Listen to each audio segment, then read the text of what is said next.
Dia mengatakan namanya adalah Crash Valheim, dan dia lahir di garis keluarga terkuat, tapi itu hanyalah sebuah kutukan. Sambil melanjutkan, dia mengatakan bahwa dia memiliki kekuatan untuk mencuri kutukan. Di antara para pahlawan yang melawan erosi dunia, dia bilang dialah satu-satunya pria yang berdiri sendirian di dalam generasi Azure. Tapi menggunakan kekuatan ini terlalu berat baginya. Setelah dia selesai, yang lain berkata kepada Tuan Arthur untuk meminum ramuannya. Tiba-tiba, sesosok monster muncul dan melemparkan bola api ke arah mereka sambil melolong keras. Saat bola api itu jatuh, seseorang berkata mereka benar-benar akan melawan kesatria kematian biru, hanya dengan orang sebanyak ini, dan itu tidak mungkin. Sigrun, Abella dan Mary ada di sana. Lalu sebuah suara menyuruh semua orang untuk mendekat. Mereka semua berkumpul dan mulai memanggil nama Tuan Arthur. Pria lain hanya berkata Arthur. Crash juga ada di sana. Dia bilang Arthur brengsek, dan bertanya apa yang sedang dia lakukan.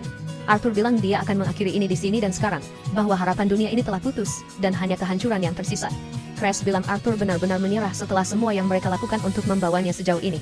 Dia bertanya apakah Arthur tahu berapa banyak orang yang kehilangan nyawa untuk ini, dan mengatakan itu karena Arthur terlalu sibuk bermain-main dengan wanita-wanita itu. Dia bertanya apakah Arthur akhirnya sudah gila.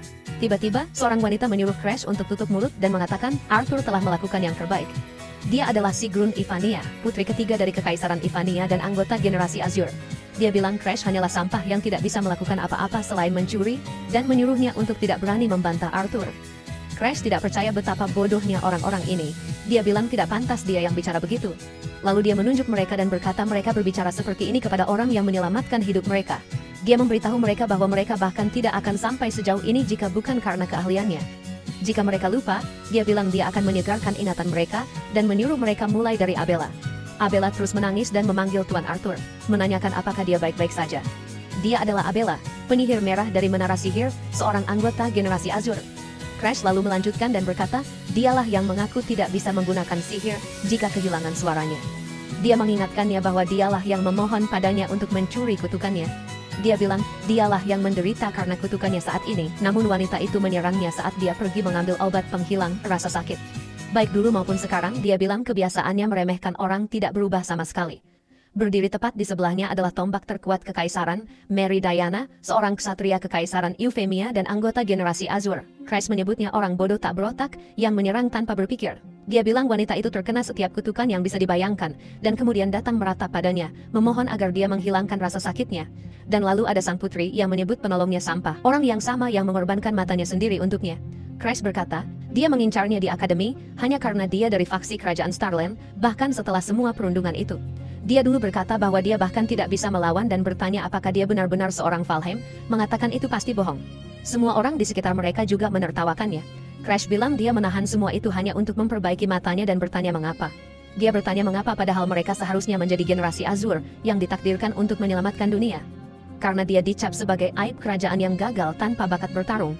Dia telah membereskan kekacauan mereka selama ini. Dia bertanya apa gunanya semua ini. Dia bilang dia tidak peduli dengan yang lain, tapi Arthur seharusnya menjadi orang yang menyelamatkan dunia. Arthur seharusnya memimpin orang-orang bodoh itu. Crash bilang dia melihat Arthur berdiri di garis depan generasi Azure, dan dia telah bertekad untuk tetap di sisinya sampai akhir. Jadi dia bertanya mengapa Arthur menyerah begitu saja sekarang.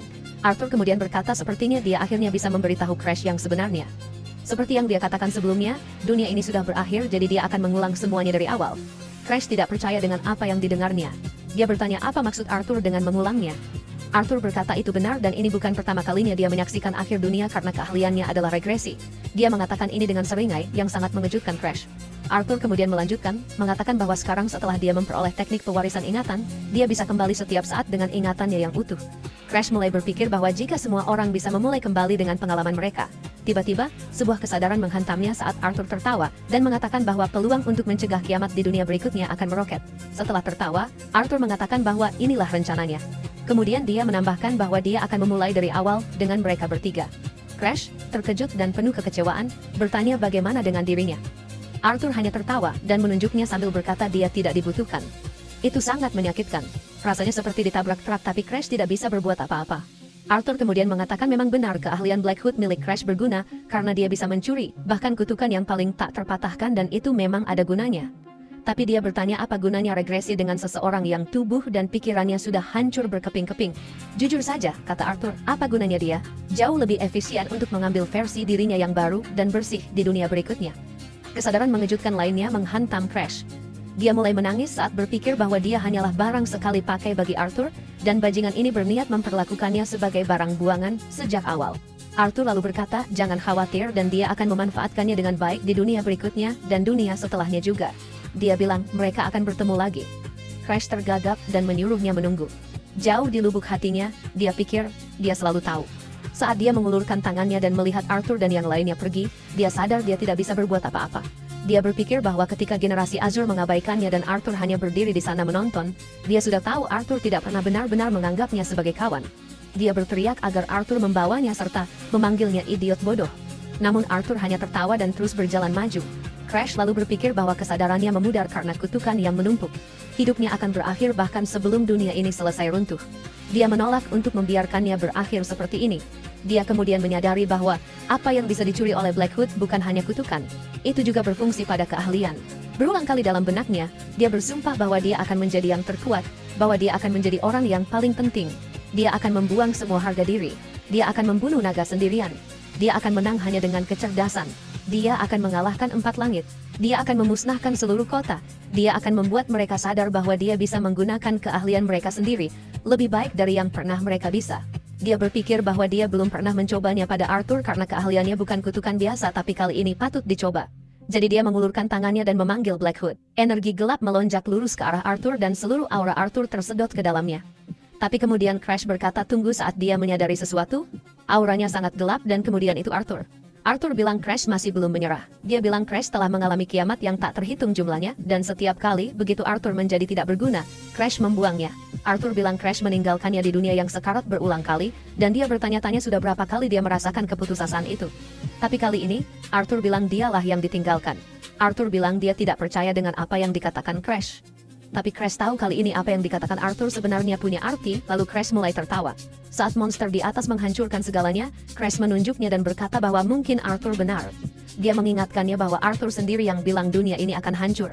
Jika Arthur tidak mau mati, Crash menyuruhnya untuk mencoba berjuang sendiri sekali saja. Lalu saat monster itu melancarkan serangan yang sangat kuat, Crash berkata bahwa dialah yang akan menyelamatkan dunia berikutnya. Cahaya putih menyelimuti segalanya. Sebuah mata terbuka, dan tiba-tiba, dia mendapati dirinya di tempat yang sangat bagus. Dia melihat sekeliling dan berkata bahwa ini adalah rumah yang dia tinggali saat masih kecil.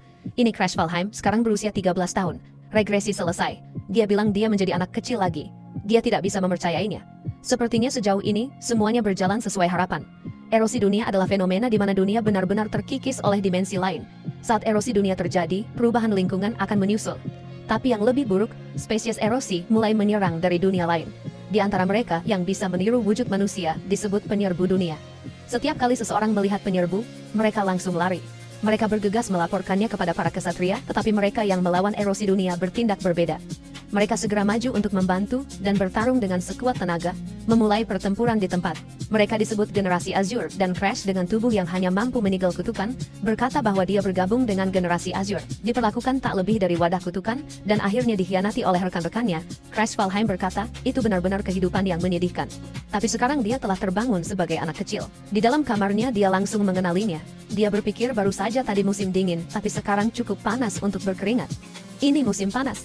Jika dia ada di Green Pine Manor, tempat dia tinggal saat kecil, maka pertarungan terakhir menggunakan Black Hood pada Arthur berarti dia berhasil mencuri skill regresi. Dia mulai tertawa, lalu dia berpikir bagaimana dia bisa mencurinya. Orang-orang cenderung percaya Black Hood adalah skill yang bisa digunakan secara bebas tanpa batasan, tapi sebenarnya ada kelemahan yang sangat jelas.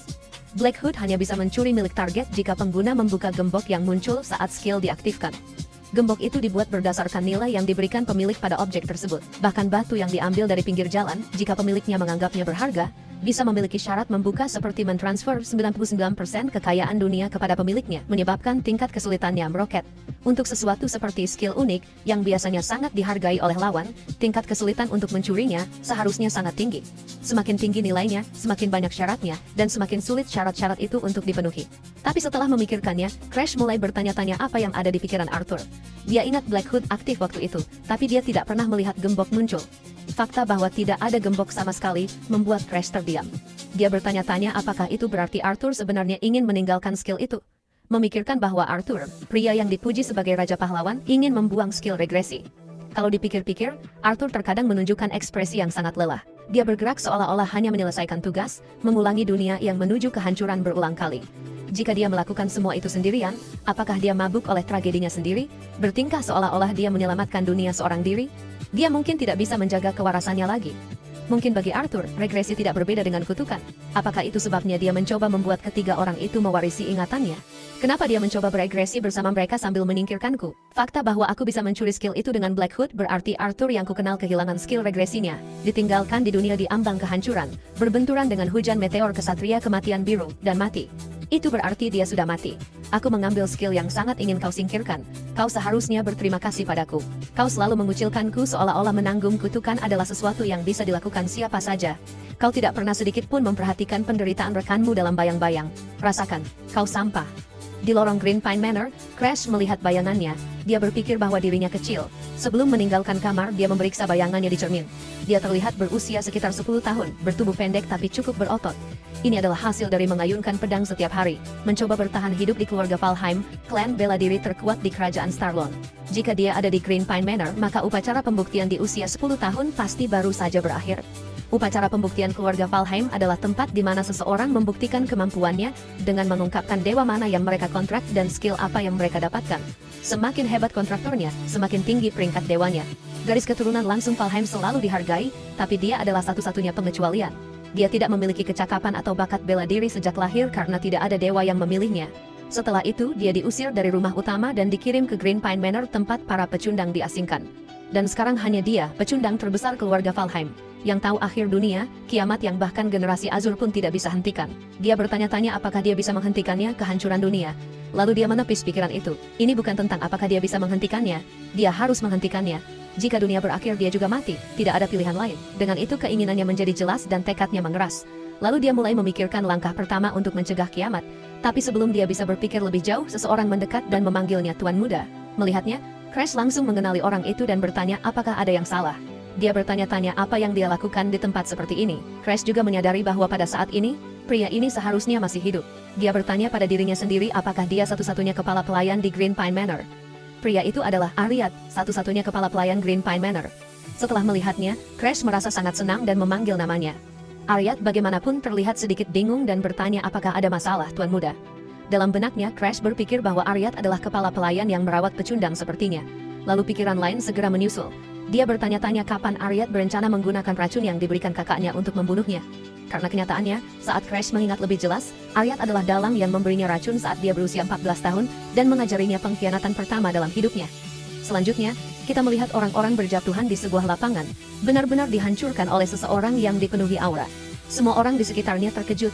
Mereka bilang dia benar-benar baru berusia 15 tahun, tapi bahkan para kesatria pun tidak bisa menyentuhnya. Mereka bilang gelar Santa Pedang bukan hanya untuk pamer. Namun, orang itu sendiri hanya berkata ini membosankan. Itu Charlotte Valheim, kakak perempuan Crash.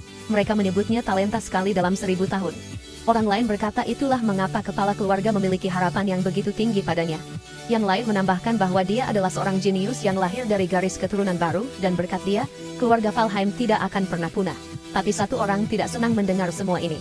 Itu Balakin Valheim, saudara tiri Crash.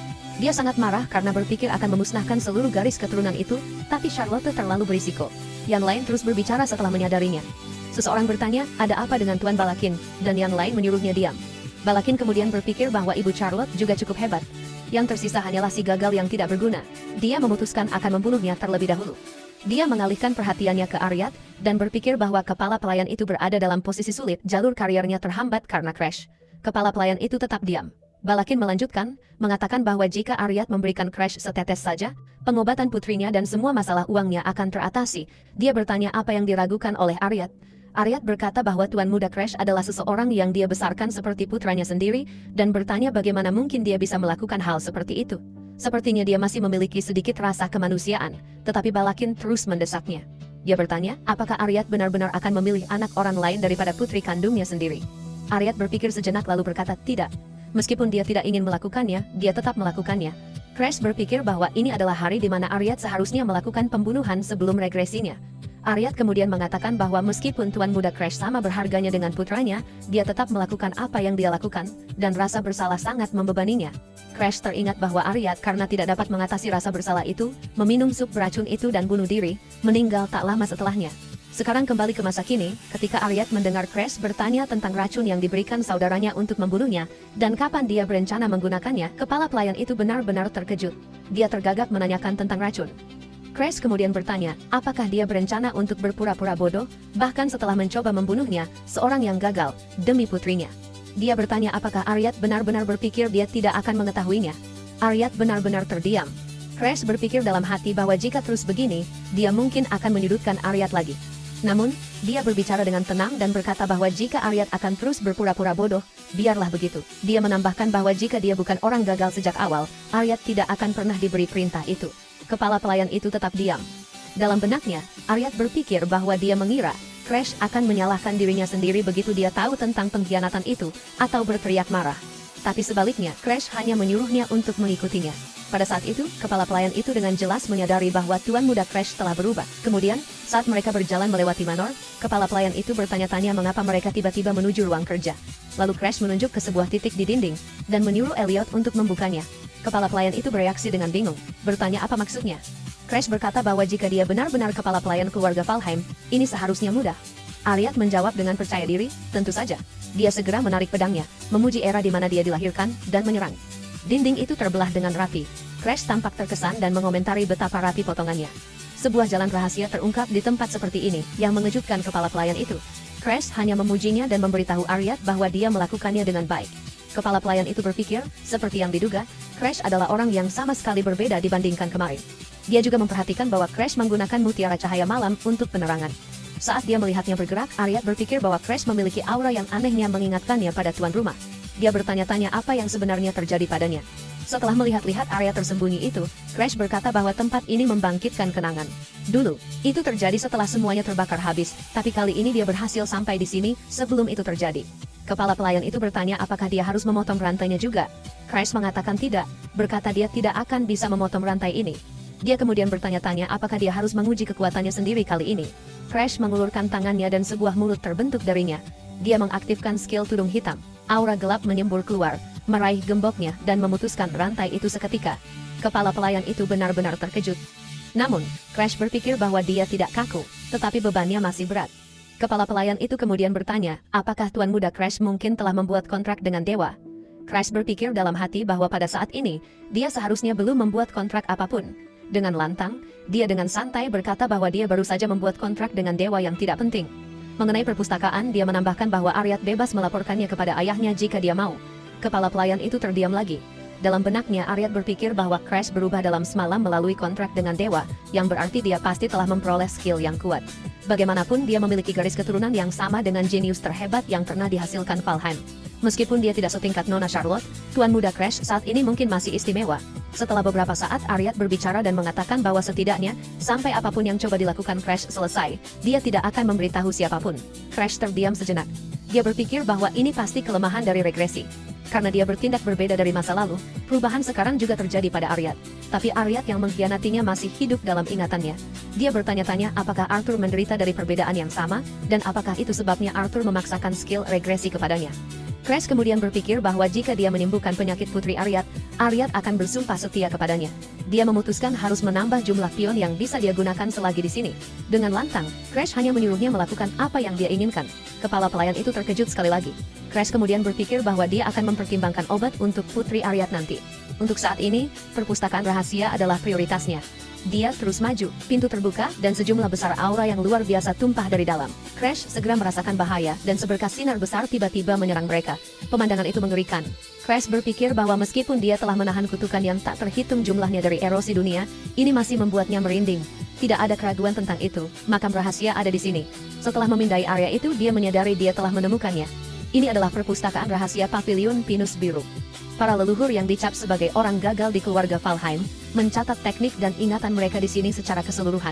Ini bukan sebuah skill, melainkan produk dari kemanusiaan itu sendiri, sebuah tempat di mana mereka mengawetkan makam rahasia mereka untuk mencapai puncak. Awalnya, ini adalah tempat yang bisa diakses siapa saja, tetapi menjadi perpustakaan rahasia karena satu orang. Orang itu adalah Demarus Valheim. Dia adalah orang gagal terburuk dalam sejarah keluarga Valheim, namun juga orang yang dilahap oleh erosi dunia dan menjadi yang terkuat. Makam rahasia yang ditinggalkan oleh orang gagal terhebat itu ada di sini. Saat Crash melangkah maju dan mengambil buku itu, dia berkata bahwa dia minta maaf karena terlambat, dan sekarang buku itu miliknya. Demarus Valheim adalah orang gagal terburuk dalam sejarah keluarga Valheim, dan juga orang terkuat yang pernah dihasilkan Valheim. Dulu saat dia berada di puncak kekuatannya, beberapa prajurit terkuat di dunia menantangnya. Tapi tidak peduli bagaimana mereka bertarung, tidak ada dari mereka yang bisa menghentikannya. Dia terus maju tanpa henti, menggunakan racun perendaman darah ekstremnya. Dia telah memasukkan erosi dunia ke dalam tubuhnya sendiri, dan memiliki seni rahasia gila yang memungkinkannya menggunakan kekuatan itu. Sebelumnya, setengah dari buku itu sudah terbakar, jadi Crash tidak pernah mengerti mengapa Demarus berakhir seperti itu. Sekarang dia akhirnya mengerti. Crash berpikir mungkin Demarus menjadi gila karena tidak bisa mengendalikan amukan erosi. Kalau dipikir-pikir, ketika Crash sendiri terkena kutukan erosi dunia, dia melemahkannya dengan tudung hitam, dan entah bagaimana bertahan dengan menyeimbangkannya dengan kutukan lain. Jika prinsip yang sama berlaku untuk amukan racun rendaman darah ekstrem, dan jika dia mencuri kutukan yang mengendalikan amukan itu untuk mengimbanginya, maka dia juga bisa menjadi kuat seperti Demarus. Crash kemudian bertanya apakah Aryat baik-baik saja. Aryat menjawab bahwa dia baik-baik saja. Crash memberikan perintah tegas, memberitahunya bahwa, mulai hari ini dan seterusnya, tidak ada yang boleh memasuki pavilion Green Pine. Aryat segera mematuhi perintah itu. Sambil berjalan pergi, Aryat berpikir bahwa Tuan Muda Crash tidak mempermasalahkan kesalahan masa lalunya. Dia memutuskan bahwa dia harus membalas kebaikan itu. Dia bertekad untuk menolak tawaran dari Tuan Muda Barakin karena mulai sekarang, tuannya adalah Tuan Muda Crash. Ketika Barakin mendengar ini, dia menjadi murka. Dia berteriak tak percaya, bertanya apakah Aryat benar-benar menolak tawarannya demi si setengah bodoh itu. Dia mengoceh bahwa sampah seperti itu tidak seharusnya dipelihara di keluarga Valheim, menyatukan si bodoh itu yang disebut jenius langka, dan si gagal itu. Memikirkannya saja sudah membuatnya sangat marah. Dia melanjutkan dengan mengatakan bahwa jika bukan karena darah kotor wanita itu yang menghalangi, dia dan Lailesh akan mempertahankan posisi mereka di garis keturunan langsung. Sekarang semuanya hancur. Dia tiba-tiba memanggil seorang pelayan. Seorang kepala pelayan menanggapi dan bertanya apakah Tuan Barakin memanggilnya.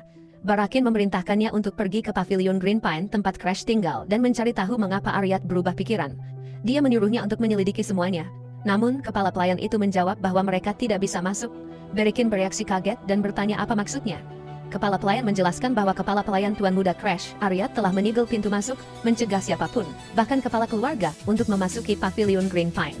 Baragan menggertakkan giginya dan berpikir bahwa si gagal yang sombong ini benar-benar mencegah kepala keluarga memasuki wilayahnya sendiri. Dia masih tidak bisa mempercayainya. Di dalam kamar, Crash sedang bermeditasi, aura gelap berputar di sekelilingnya. Saat dia fokus, dia mulai memikirkan levelnya saat ini. Dia bertanya-tanya apakah dia akhirnya mencapai tahap ahli pemula.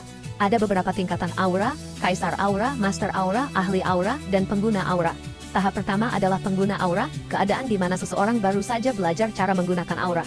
Tahap kedua adalah ahli aura, tahap di mana sebagian besar pengguna aura berhenti, dan juga batas yang memisahkan orang biasa dari para jenius. Dia menyadari bahwa dia baru saja melangkah ke dunia orang biasa. Sementara itu, Charlotte yang hanya 2 tahun lebih tua darinya, sudah menjadi master aura. Bakatnya benar-benar luar biasa. Tapi bahkan Charlotte, seorang monster yang luar biasa, sama sekali tidak berdaya sebelum kehancuran dunia. Dibandingkan dengan Charlotte, dia masih seorang ahli pemula.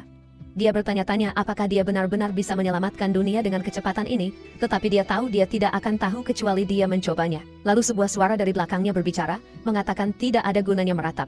Lagi pula, mereka bahkan tidak bisa menggunakan aura sebelum regresi karena kutukan. Tapi sekarang keadaannya berbeda.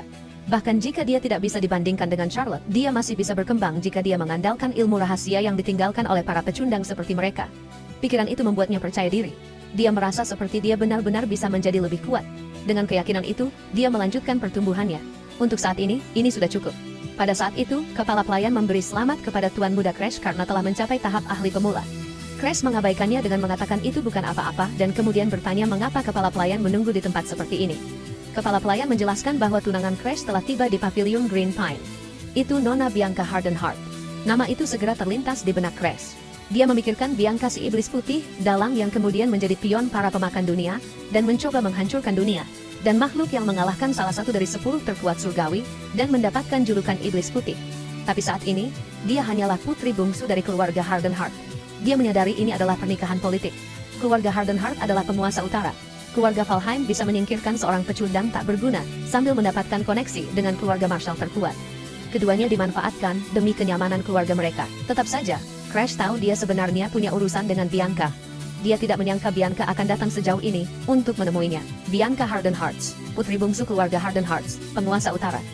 Karena ibunya terkena kutukan erosi dunia sebelum Bianca lahir, Bianca berada di bawah kutukan boneka salju, tanpa emosi sejak lahir.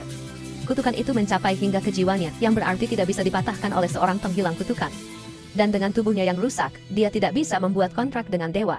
Diperlakukan sebagai anak terkutuk yang lahir sebagai ganti nyawa ibunya, Bianca hanya disambut dengan sikap dingin di dalam keluarga Harden Hearts. Crash berpikir kembali dan bertanya-tanya apakah Bianca membencinya. Tapi selama itu tidak mengganggu rencananya untuk mencuri kutukan Bianca, itu tidak terlalu penting. Lagi pula, boneka salju adalah kutukan yang tepat yang dia butuhkan untuk mengendalikan amukan racun rendaman darah ekstrim. Dia melirik dirinya sendiri dan berpikir bahwa muncul dengan pakaian ini mungkin bukan ide yang bagus. Dengan lantang, dia menyuruh kepala pelayan untuk segera menyiapkan pakaian ganti. Kepala pelayan menjawab bahwa dia akan segera menyiapkannya. Crash berterima kasih padanya, lalu berpikir bahwa Bianca harus dipersilakan masuk dan diminta untuk menunggu. 5 bulan yang lalu, Crash sedang berlatih bersama Bianca dan menyuruhnya pergi. Dia bilang Bianca hanya tertarik pada kekuatan keluarga Valheim, jadi dia tidak seharusnya bertingkah seperti tunangannya. Di luar, Bianca berpikir bukan berarti dia juga ingin datang ke sini. Dia masih ingat apa yang dikatakan kepadanya saat itu. Dia diberitahu bahwa satu-satunya cara bagi keluarga Harden Heart untuk bertahan hidup adalah dengan mengandalkan keluarga Valheim. Dia diberitahu bahwa setidaknya, dia punya wajah cantik, jadi dia pasti bisa memenangkan hati putra bungsu Valheim. Dia diberitahu bahwa nasib keluarga Harden Heart ada di pundaknya. Meski begitu, Bianca berpikir bahwa bahkan tanpa emosi, dia masih bisa membedakan yang benar dan yang salah. Jika dia tidak dipaksa menikah secara politik oleh keluarganya, pecundang pesimis bermulut kotor seperti dia akan menjadi seseorang yang dia tolak sendiri. Kembali ke masa kini, Crash meminta maaf dengan canggung, mengatakan dia tidak percaya mereka menyajikan teh sepanas itu kepada seseorang dengan lidah sensitif sepertinya. Dia bilang akan bicara dengan pelayan nanti dan akan membiarkannya di situ saja. Bianca tetap diam. Crash kemudian menyarankan karena cuacanya bagus, mereka sebaiknya berjalan-jalan di taman. Dia bilang di sana seharusnya ada banyak bunga yang tidak tumbuh di utara. Dia kemudian memanggil Aryat dan memintanya untuk membawakan beberapa kue macadamia ke taman. Aryat menjawab bahwa dia akan segera melakukannya. Beralih kembali ke Bianca, Crash berkata pasti berat baginya untuk datang sejauh ini. Bianca menjawab dengan tenang bahwa karena mereka bertunangan, kesempatan untuk bertemu seperti ini memang diperlukan. Crash berkomentar bahwa untuk seorang tunangan, cara bicaranya lebih seperti berbicara kepada atasan daripada kepada tunangannya. Bianca terdiam lagi. Dalam benaknya, dia berpikir bahwa ada sesuatu yang salah. Saat mereka bertemu sebelumnya, tatapan matanya begitu tajam. Tapi hari ini, dia terasa seperti orang yang sama sekali berbeda. Dan lagi pula, fakta bahwa dia tahu Bianca suka kue macadamia itu aneh. Dia tidak pernah memberitahunya. Crash melihat sekeliling dan menghela napas, mengatakan bahwa suasananya sangat damai. Bianca kemudian bertanya apakah dia benar-benar Crash. Crash melihat sekeliling dan tetap diam saat mereka berdua saling memandang. Setelah beberapa saat, Crash bertanya, apakah dia benar-benar sangat berbeda dari dirinya yang dulu. Tiba-tiba, Bianca merasakan ledakan niat membunuh. Dia segera meminta maaf, berpikir bahwa apa yang dia lakukan tidak pantas. Crash sendiri merasa bingung. Dia berpikir itu bukan niatnya. Ingatannya dari masa ini kabur, jadi dia tidak bisa mengingat dengan jelas bagaimana dia memperlakukan Bianca saat itu. Tapi satu hal yang dia ingat dengan jelas adalah ekspresi yang sama persis di wajah Bianca ini. Dia menunjukkan ekspresi yang sama pada hari dia menemui ajalnya di depan North Sea Ice Manor. Crash berpikir untuk saat ini, dia harus mencoba mencari alasan untuk keluar dari situasi ini. Dia berkata pada dirinya sendiri bahwa tidak heran jika Bianca curiga. Lalu dia mengatakan bahwa dia baru saja membuat kontrak dengan dewa tertentu. Bianca berpikir pasti itu sebabnya kepribadiannya berubah. Dia memberinya selamat sambil memanggilnya Tuan Crash. Crash lalu mengatakan ada sesuatu yang ingin dia usulkan padanya. Bianca mengulangi kata usulan dalam benaknya dan berpikir bahwa Tuan Crash, yang sampai membuat kontrak dengan dewa, ternyata punya usulan untuknya. Dia bertanya-tanya apakah ini berarti pertunangan mereka dibatalkan. Crash bertanya mengapa dia berpikir begitu. Dia bilang dia mengerti jika Bianca tidak mau menikah dengan orang sepertinya, dan ingin membatalkan pertunangan. Bianca berpikir dia merendahkan diri lagi. Dia heran mengapa Tuan Crash memiliki rasa percaya diri yang rendah padahal dia seorang Valheim. Dia lalu berkata bahwa dia adalah tunangannya, dan itu tidak akan berubah. Dia masih tidak menunjukkan emosi apapun meskipun kata-katanya penuh makna. Crash berpikir kapan terakhir kali dia mendengar kata-kata tanpa kebohongan. Dia bilang dia mengerti, lalu mengatakan mereka harus membahas topik utamanya. Dengan kemampuannya yang telah bangkit, dia menginginkan kutukan boneka saljunya.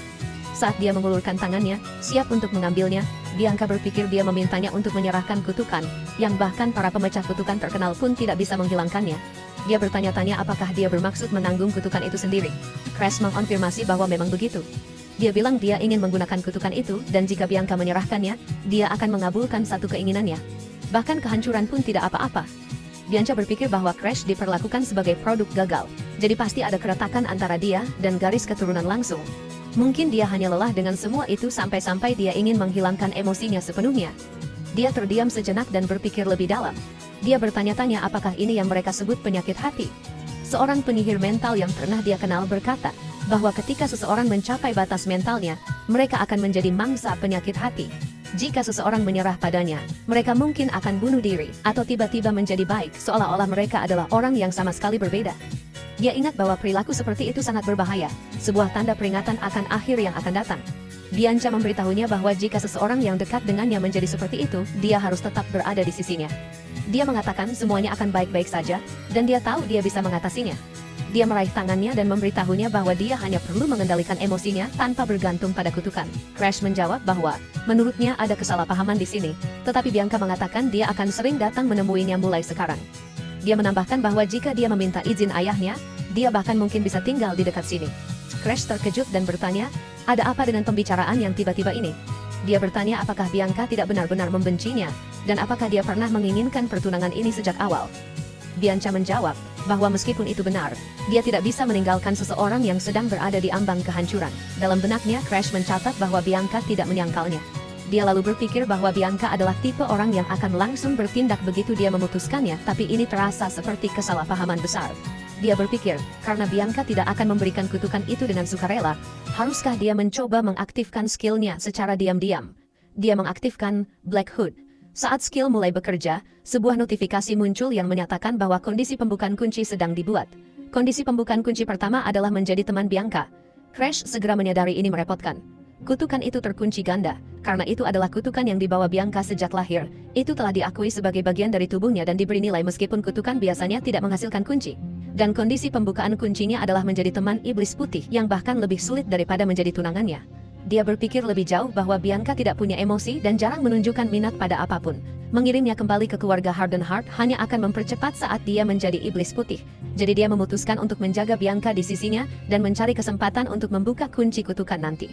Jika dia bisa mencegahnya menjadi iblis putih dan mendapatkan kutukan boneka salju pada saat yang sama, itu seperti sekali mendayung 2-3 pulau terlampaui. Untuk saat ini, menuruti perkataan Bianca adalah pilihan terbaik. Jadi dia memberitahunya bahwa itu membuatnya senang, dan dia bersyukur bisa bertemu tunangannya sesering ini. Bianca menjawab bahwa dia akan mengonfirmasi semuanya dengan ayahnya dan kembali, lalu mengatakan sampai jumpa lagi. Saat dia pergi, Crash berpikir karena mungkin butuh sebulan lagi sebelum dia kembali, dia harus membaca sebanyak mungkin kitab rahasia sementara itu. Semuanya akan menjadi sibuk. Keesokan harinya di Green Pine Manor, banyak orang bekerja saat sebuah kereta kuda tiba, dan mulai menurunkan banyak barang bawaan. Seseorang menyapa Crash. Bianca kemudian mengumumkan bahwa mulai hari ini dia akan tinggal di Green Pine Manor. Dia mengatakannya dengan tekad yang kuat dan menambahkan bahwa dia mohon bantuannya. Crash benar-benar terkejut. Dia berpikir bahwa Bianca benar-benar mengatakan mereka akan tinggal bersama. Dia tidak percaya apa yang sedang terjadi. Tetap saja, dia tidak bisa tidak berpikir bahwa dia sangat beruntung. Dia mendapatkan wanita yang akan menjadi cinta dalam hidupnya jauh lebih cepat dari yang diharapkan. Dia hanya berharap ini tidak berakhir buruk. Saat Crash membuka matanya, dia melihat Bianca tepat di sampingnya. Dia berpikir bahwa Bianca tidur di sana lagi. Dia memberitahunya bahwa jika orang melihatnya bersama orang yang merepotkan sepertinya, mereka akan salah paham. Bianca juga bangun dan menyapanya, mengucapkan selamat pagi, lalu bertanya mengapa dia ada di sini. Setelah mendengar itu, Crash menjawab bahwa seharusnya dia yang mengatakan itu. Kemudian, dia kembali bermeditasi dan mulai berpikir. Kalau dipikir-pikir, sudah beberapa bulan sejak dia mulai tinggal bersama Bianca. Waktu itu, dia tiba-tiba mendatanginya dan menyapa, mengumumkan bahwa dia akan tinggal di Pavilion Blue Pine mulai hari itu. Dia bahkan mengatakan bahwa dia mohon bantuannya. Crash terkejut dan bertanya apakah dia sudah pindah. Bianca menjawab bahwa itu bukan masalah dan keluarganya langsung memberikan izin. Crash ingat berpikir bahwa yang sebenarnya ingin dia tanyakan adalah apakah dia baik-baik saja tinggal jauh dari keluarganya. Bagaimanapun, dia baru berusia 12 tahun. Tapi kemudian dia berpikir bahwa ketika seseorang tidak memiliki emosi, ikatan mereka dengan keluarga mungkin juga memudar, dan mungkin mereka menjadi acuh tak acuh terhadap perasaan semacam itu. Dia juga ingat berpikir bahwa ini mungkin sebenarnya kesempatan bagus untuk berteman dengan Bianca. Pada suatu saat, dia bahkan menunjuk seekor induk ayam dan anaknya sambil berbicara santai. Kembali ke masa kini, saat dia melanjutkan meditasinya, pikirannya beralih. Semua itu terjadi di musim panas dan sekarang sudah musim dingin. Tahun ini hampir berakhir, yang berarti pembukaan Akademi Rahan semakin dekat. Akademi Rahan adalah sebuah institusi yang didirikan oleh 4 kerajaan besar dan kekaisaran yang bekerja sama untuk melatih orang-orang yang mampu menentang erosi dunia. Siapapun yang berusia antara 15 dan 20 tahun bisa masuk. Sebelum regresinya, akademi itu menghasilkan banyak anggota generasi Azure Sky, banyak dari mereka memiliki skill tingkat dewa. Crash berpikir karena para bajingan itu, dan karena dia tahu kelemahan mereka lebih baik daripada siapapun, dia akan bisa mencuri skill mereka dengan mudah. Begitu dia masuk akademi, dia berencana untuk mencuri semua skill mereka. Dia menyadari bahwa dia akan berusia 14 tahun depan, yang berarti dia masih punya waktu setahun sebelum pendaftaran. Dia harus menjadi sekuat mungkin sebelum itu, tetapi dia sudah mulai mencapai batas bakatnya. Hanya dengan kitab rahasia, level pemula dari tahap entry ahli adalah batasannya saat ini. Untuk mengatasi tembok itu, dia tidak punya pilihan selain mencuri kutukan boneka salju Bianca sesegera mungkin, dan belajar menggunakan racun darah pamungkas. Kemudian, saat dia membuka pintu dan melangkah keluar, dia melihat Bianca berdiri di sana. Dia bertanya padanya apakah dia menunggu lagi hari ini. Dia bilang ya, dia menunggu karena tidak bisa meninggalkannya sendirian. Crash tidak begitu percaya. Dia berpikir bahwa Bianca telah mengikutinya seperti anak burung sejak musim panas. Dia bertanya-tanya, kapan Bianca akhirnya akan mulai menganggapnya sebagai teman. Dia dengan santai menyarankan agar mereka pergi keluar dan bermain atau semacamnya. Saat itu, kepala pelayan mendekat dan memanggil Tuan Muda Crash, mengatakan ada sesuatu yang penting. Dia menjelaskan bahwa sebuah undangan telah tiba dari Star Sanctuary. Mendengar nama itu, Crash memikirkannya. Star Sanctuary adalah pesta untuk anak di bawah umur di kerajaan Starlin yang diadakan setahun sekali. Kebanyakan orang hadir kecuali ada alasan luar biasa untuk tidak hadir. Itu adalah tempat di mana mereka bersosialisasi dan memperluas koneksi mereka. Saat dia mengambil surat itu, Crash berkata bahwa dia sekarang ingat memang ada hal seperti itu. Dia berterima kasih pada Elliot atas penjelasannya. Crash kemudian berpikir bahwa sebelum regresinya, dia terus-menerus bersembunyi di pavilion pinus biru, jadi ingatannya tentang masa ini kabur. Orang itu mungkin akan muncul di sana juga, jadi dia harus hadir setidaknya untuk menepati janjinya pada Elliot. Dengan begitu Elliot tidak akan melakukan hal seperti itu lagi. Jadi Crash berkata bahwa dia akan hadir. Bianca segera berkata bahwa dia juga akan pergi. Kepala pelayan mengakuinya dan berkata dia mengerti. Bianca kemudian memperingatkan Crash bahwa para peserta di Star Sanctuary kemungkinan besar akan mengkritiknya. Crash setuju dan mengatakan bahwa Bianca benar. Dia menambahkan bahwa dia bahkan tidak tahu apa yang mungkin mereka katakan padanya, jadi mungkin lebih baik jika dia tidak pergi. Tapi Bianca menolak. Dia bilang dia akan pergi bersamanya karena sudah menjadi tugas tunangan untuk melindungi pasangannya. Crash menjawab bahwa dia tidak memintanya sebagai tunangannya. Dia bilang dia menanyakan perasaan jujurnya. Crash memperhatikan ekspresi simpatik di wajahnya lagi. Selama beberapa bulan terakhir, Crash bersikap sangat baik pada Bianca.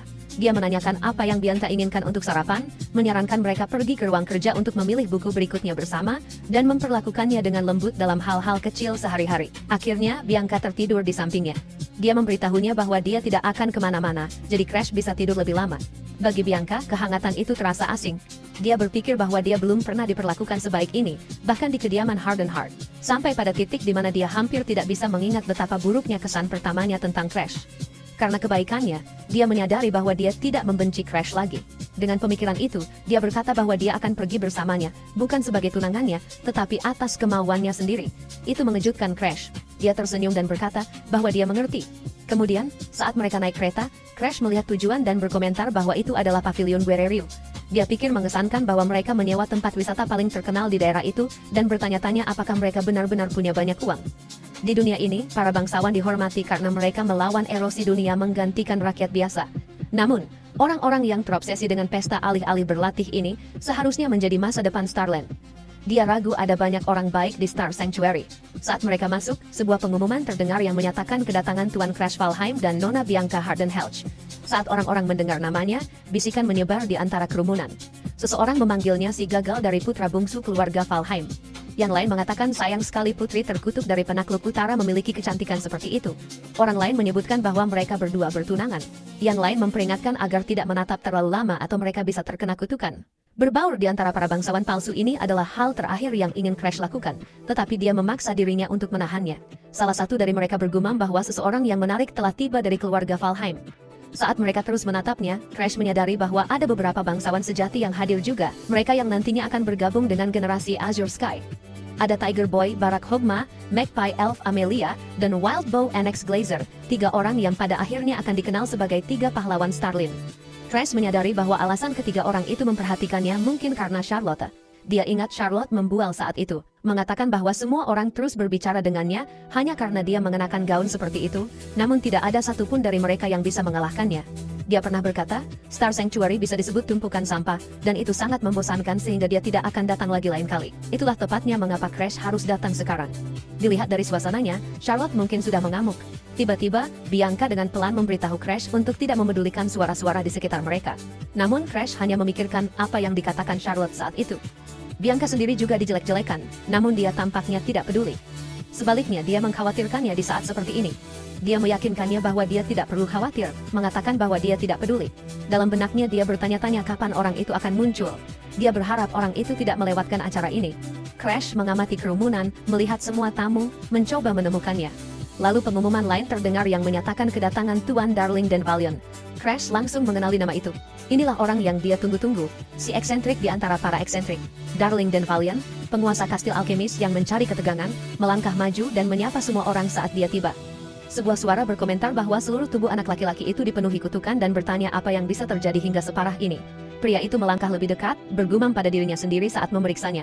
Dia berbicara tentang kutukan tipe beku dan mulai menggabungkan ide, mengatakan itu terlihat mungkin. Dia tiba-tiba bertanya apakah Crash tertarik menjadi subjek percobaannya, mengatakan dia akan menyembuhkannya. Kemudian dia menyadari Crash tidak merespons dan dengan riang memutuskan bahwa karena tidak ada energi tersisa untuk menjawab, dia akan langsung memulainya. Dia terus melakukannya apapun yang terjadi. Tidak peduli seberapa besar Crash ingin dia berhenti, dia tidak berhenti. Crash meronta dan meneriakinya, bertanya apakah dia gila dan menyuruhnya pergi. Pria ini adalah Darling dan Valiant dari kastil alkemis. Crash berpikir bahwa ini adalah pertemuan pertamanya dengan pria yang kelak akan dikenal sebagai Raja Alkimia, yang terhebat di dunia. Bahkan sekarang, Dan Valiant mempertahankan suasana ceria saat menyapa semua orang. Kerumunan segera menjadi ceria setelah melihatnya. Orang-orang berkomentar bahwa Tuan Dan Valiant juga luar biasa hari ini, meskipun agak aneh. Seseorang bergumam bahwa itu aneh. Oh Darling. Yang lain mengatakan dia mungkin sengaja datang terlambat hanya untuk mencari perhatian. Crash berpikir tidak mungkin pencari perhatian seperti dia akan melewatkan tempat di mana orang-orang berkumpul. Dan Valiant tiba-tiba memberikan bunganya kepada Bianca dan menyuruhnya menunggu di sana sebentar. Bianca sedikit cemberut dan setuju, meskipun dia mulai bertanya-tanya siapa anak laki-laki itu. Dia pikir dia pernah melihatnya di suatu tempat sebelumnya. Crash Valheim, dia benar-benar mirip Charlotte. Dan Valiant bertanya apakah dia adik laki-laki Charlotte. Crash bertanya apakah Dan Valiant punya urusan dengannya. Dan Valiant menggodanya, bertanya apakah penampilannya menarik perhatian Crash. Crash menjawab bahwa sepertinya baru-baru ini, Dan Valiant telah mencari-cari informasi terkait erosi dunia. Dia bertanya apakah mengatakan itu sedikit memicu minat Dan Valiant padanya. Dan Valiant tertawa dan menyebutnya anak yang provokatif.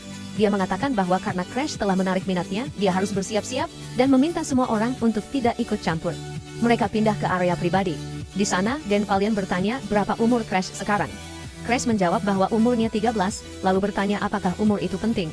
Dan Valiant berkomentar bahwa 13 tahun itu muda, tetapi aura Crash terasa sangat berbeda. Crash berpikir bahwa di dalam dirinya, dia adalah orang dewasa yang sudah lulus dari akademi. Dengan lantang dia bilang tidak punya banyak waktu dan ingin langsung ke topik utama jika memungkinkan. Dan Valiant menyuruhnya untuk memulai. Tiba-tiba, Dan Valiant melemparinya pedang dan menyuruhnya menangkap. Saat Crash meraihnya, dia menyadari ada serangan yang datang ke arahnya. Pertarungan pun langsung terjadi. Crash menuntut untuk tahu apa yang tiba-tiba dilakukan Dan Valiant. Darling berkata bahwa dia bertemu dengan adik Charlotte dan hanya ingin melihat kemampuan Crash secara langsung. Crash berpikir kalau orang ini benar-benar merepotkan. Saat mereka terus bertarung, Darling dengan santai menyebutkan, bukankah Crash bilang ada yang ingin dibicarakan, menambahkan bahwa dia mendengarkan dan menyuruhnya untuk melanjutkan. Crash menjawab bahwa ini tentang hal itu sambil terus menangkis, menghindar, dan melawan balik. Saat Crash mulai tampil lebih baik dan lebih baik lagi, Darling benar-benar terkejut. Dia bertanya bukankah Crash seharusnya menjadi orang gagal tanpa keahlian sama sekali. Crash menjawab bahwa meskipun terlihat seperti ini, dia berlatih setiap hari. Dalam benaknya, Crash berpikir bahwa ini sulit. Menggunakan teknik rahasia melawan seorang sarjana seperti ini bukanlah hal yang ideal. Mungkin sebaiknya dia menggoyahkannya sedikit, jadi dia mengangkat topik penelitian tentang menetralkan kutukan dan berkata dia bisa membantu. Ini benar-benar membuat Darling lengah. Dia bertanya apa yang mungkin Crash ketahui tentang alkimia sampai berkata akan bekerja sama dengannya. Pada saat itu, Crash menggerakkan kakinya dengan cepat. Saat Darling hendak bereaksi, Crash tiba-tiba mengambil alih kendali. Crash kemudian membahas penelitian untuk menetralkan kutukan pemakan dunia, sesuatu yang bahkan para penghilang kutukan tidak bisa hancurkan, tidak peduli kutukan lain apa yang mereka coba gunakan. Dia mengatakan bahwa untuk menjadi seorang alkemis kelas 1, Darling harus membuktikan penelitian itu. Benar kan? Darling akhirnya tenang. Dia jelas sudah cukup melihat kemampuan Crash sekarang. Crash melanjutkan mengatakan dia akan membantu penelitian itu menggunakan kemampuannya untuk mencuri kutukan. Darling hampir tidak bisa mempercayainya. Dia berpikir tentang aura dan bertanya-tanya bagaimana seseorang yang seharusnya gagal tanpa keahlian bisa seperti ini, dan mengakui bahwa jika apa yang dikatakan Crash benar, ini adalah kesempatan sempurna untuk membuktikan prinsip penawaran dan permintaan serta netralisasi kutukan pada saat yang bersamaan. Darling lalu bertanya apa yang harus dia lakukan sebagai balasannya. Dia dengan bercanda menyarankan untuk menjadi teman istimewa Crash. Crash langsung menolaknya, mengatakan bahwa keceriaan Darling sudah keterlaluan. Dia menjelaskan bahwa dia berencana untuk mendapatkan beberapa kutukan di masa depan, dan ingin Darling membuat obat untuk mengurangi efeknya. Darling menjawab bahwa meracik obat adalah keahliannya. Crash berpikir bahwa mencuri keahlian saja tidak cukup. Bahkan generasi Azure yang memiliki kemampuan luar biasa tidak dapat mencegah kehancuran dunia. Orang gagal sepertinya harus menggunakan setiap metode yang mungkin, obat-obatan, alat apapun yang tersedia. Darling berkomentar bahwa dia mendengar Crash kehilangan motivasi karena terus-menerus dibandingkan dengan Charlotte, tetapi sepertinya itu tidak benar sama sekali. Dia berkomentar bahwa yang satu jenius luar biasa dan yang satunya orang yang aneh. Kedua saudara itu gila dengan cara mereka masing-masing. Lalu Darling bertanya apakah dia boleh menanyakan satu hal saja. Crash menyuruhnya untuk bertanya. Darling kemudian bertanya apakah Crash berencana untuk masuk ke Akademi Rahan yang akan segera didirikan. Crash menjawab bahwa itu sudah jelas. Saat dia menunjuk Darling, Darling langsung bersemangat dan mengatakan bahwa akan ada banyak sekali keahlian yang bisa dicuri di akademi. Darling lalu berkata jika begitu itu sempurna. Dia bilang akan melakukan apa saja, meracik obat atau apapun, selama itu melibatkan kutukan dan dia menyambutnya. Dia bahkan menambahkan bahwa tempat di sebelahnya kosong. Crash berpikir dalam hati kalau orang ini benar-benar tidak berubah, baik dulu maupun sekarang. Darling tiba-tiba menambahkan bahwa selain itu ada satu hal lagi yang ingin dia tanyakan. Crash menyuruhnya melanjutkan. Darling mengangkat topik penyakit sklerasi, penyakit yang tidak dapat disembuhkan. Dia menjelaskan bahwa itu adalah penyakit di mana kulit berubah menjadi biru kehitaman dan akhirnya menyebabkan kematian. Dia meminta Crash untuk membuat obat untuk penyakit itu. Mendengar ini, Darling sendiri tidak percaya dengan apa yang dia minta dan mengatakan bahwa Crash pasti tidak mengerti arti kata tidak dapat disembuhkan. Bahkan baginya, itu seharusnya mustahil. Crash dengan tenang menjawab bahwa meskipun begitu, Darling akan menyelesaikannya, meskipun itu adalah cerita untuk nanti. Crash memikirkan ini dalam hati, lalu menghela napas, mengulurkan tangannya, dan memberitahu Darling bahwa dia bisa melakukannya. Darling mengatakan bahwa mendengar itu benar-benar menusuk harga dirinya, tetapi dia tetap mengadu kepalan tangan dengan Crash. Crash memberitahunya bahwa setelah obatnya selesai, dia harus menghubungi Pavilion Pinus Hijau. Darling menjawab dengan santai bahwa dia akan mengantarkannya sendiri secara langsung. Crash lalu menambahkan bahwa ada sesuatu yang mengganggunya sejak tadi. Dia bertanya apakah Darling menyukai kakaknya. Seketika, Darling menjadi sangat bersemangat dan berteriak, menyatakan bahwa dia sangat mencintai Charlotte. Crash bertanya kenapa. Jika begitu, kenapa Darling terus mengatakan tempat di sebelahnya kosong, atau berbicara tentang teman istimewa dan apa sebenarnya yang coba dia katakan. Darling tertawa dan memberitahu Crash bahwa dia masih anak-anak jadi mungkin dia tidak mengerti. Dia menjelaskan bahwa dia juga menyukai pria dan bahwa dia bisa menyukai keduanya, pria dan wanita. Saat Crash mendengarnya dia langsung berbalik dan mulai melarikan diri, dengan tegas menyatakan bahwa itu bukan dirinya. Darling memanggilnya, dengan nada menggoda memanggilnya kekasih masa depannya. Saat Crash melarikan diri, dia berpikir kalau dipikir-pikir, Darling memang orang yang seperti itu. Kembali ke pesta, Crash melihat sekelompok bangsawan palsu yang sama membuat masalah. Salah satu dari mereka telah menarik Bianca yang mengeluarkan suara kecil karena terkejut. Crash langsung maju dan memukul serta menendang pria itu tepat di wajahnya. Dia tidak percaya orang itu mencoba menyentuh Bianca. Pria itu terlempar lalu terhuyung-huyung kembali berdiri. Crash melangkah maju dan menuntut untuk tahu apa yang dia lakukan, mencoba membawa tunangannya secara paksa. Namun, pria yang baru saja dipukuli itu tidak menerima tuduhan itu begitu saja. Dia memprotes, bertanya apa maksud Crash dengan paksa. Crash membalas, mengatakan bahwa dia mencoba menyentuh seorang gadis kecil, dan bertanya apakah dia benar-benar orang seperti itu, memanggilnya sampah. Pria itu panik dan menyangkalnya, bersikeras bahwa dia hanya mengikuti perintah Putri Claudia. Mendengar itu, Crash melihat sekeliling dan memikirkannya. Perintah putri kedua, pengikut Claudia. Pria itu buru-buru menjelaskan bahwa itu benar. Putri kedua memerintahkannya untuk membawa Nona Bianca kepadanya. Dia mengatakan Bianca dibawa ke sini dengan paksa, tetapi mengklaim dia tidak ingin menyeretnya seperti itu. Tetap saja, itu adalah perintah kerajaan, jadi dia bilang tidak punya pilihan lain. Crash mulai berpikir. Bianca adalah putri bungsu dari keluarga Hardenhart, penguasa utara. Tapi karena kutukannya, reputasinya di kalangan bangsawan sangat rendah. Mengapa seorang putri yang selalu menjadi rakyat yang setia repot-repot memanggilnya? Ada yang tidak beres. Dia terus berpikir keras, lalu tiba-tiba menyadari seseorang. Annex. Crash ingat bahwa kakaknya dulu mengikutinya dengan obsesif. Setelah Annex dikalahkan di Tanah Suci Bintang, meskipun dia membenci Charlotte, dia tidak bisa melepaskan kekagumannya.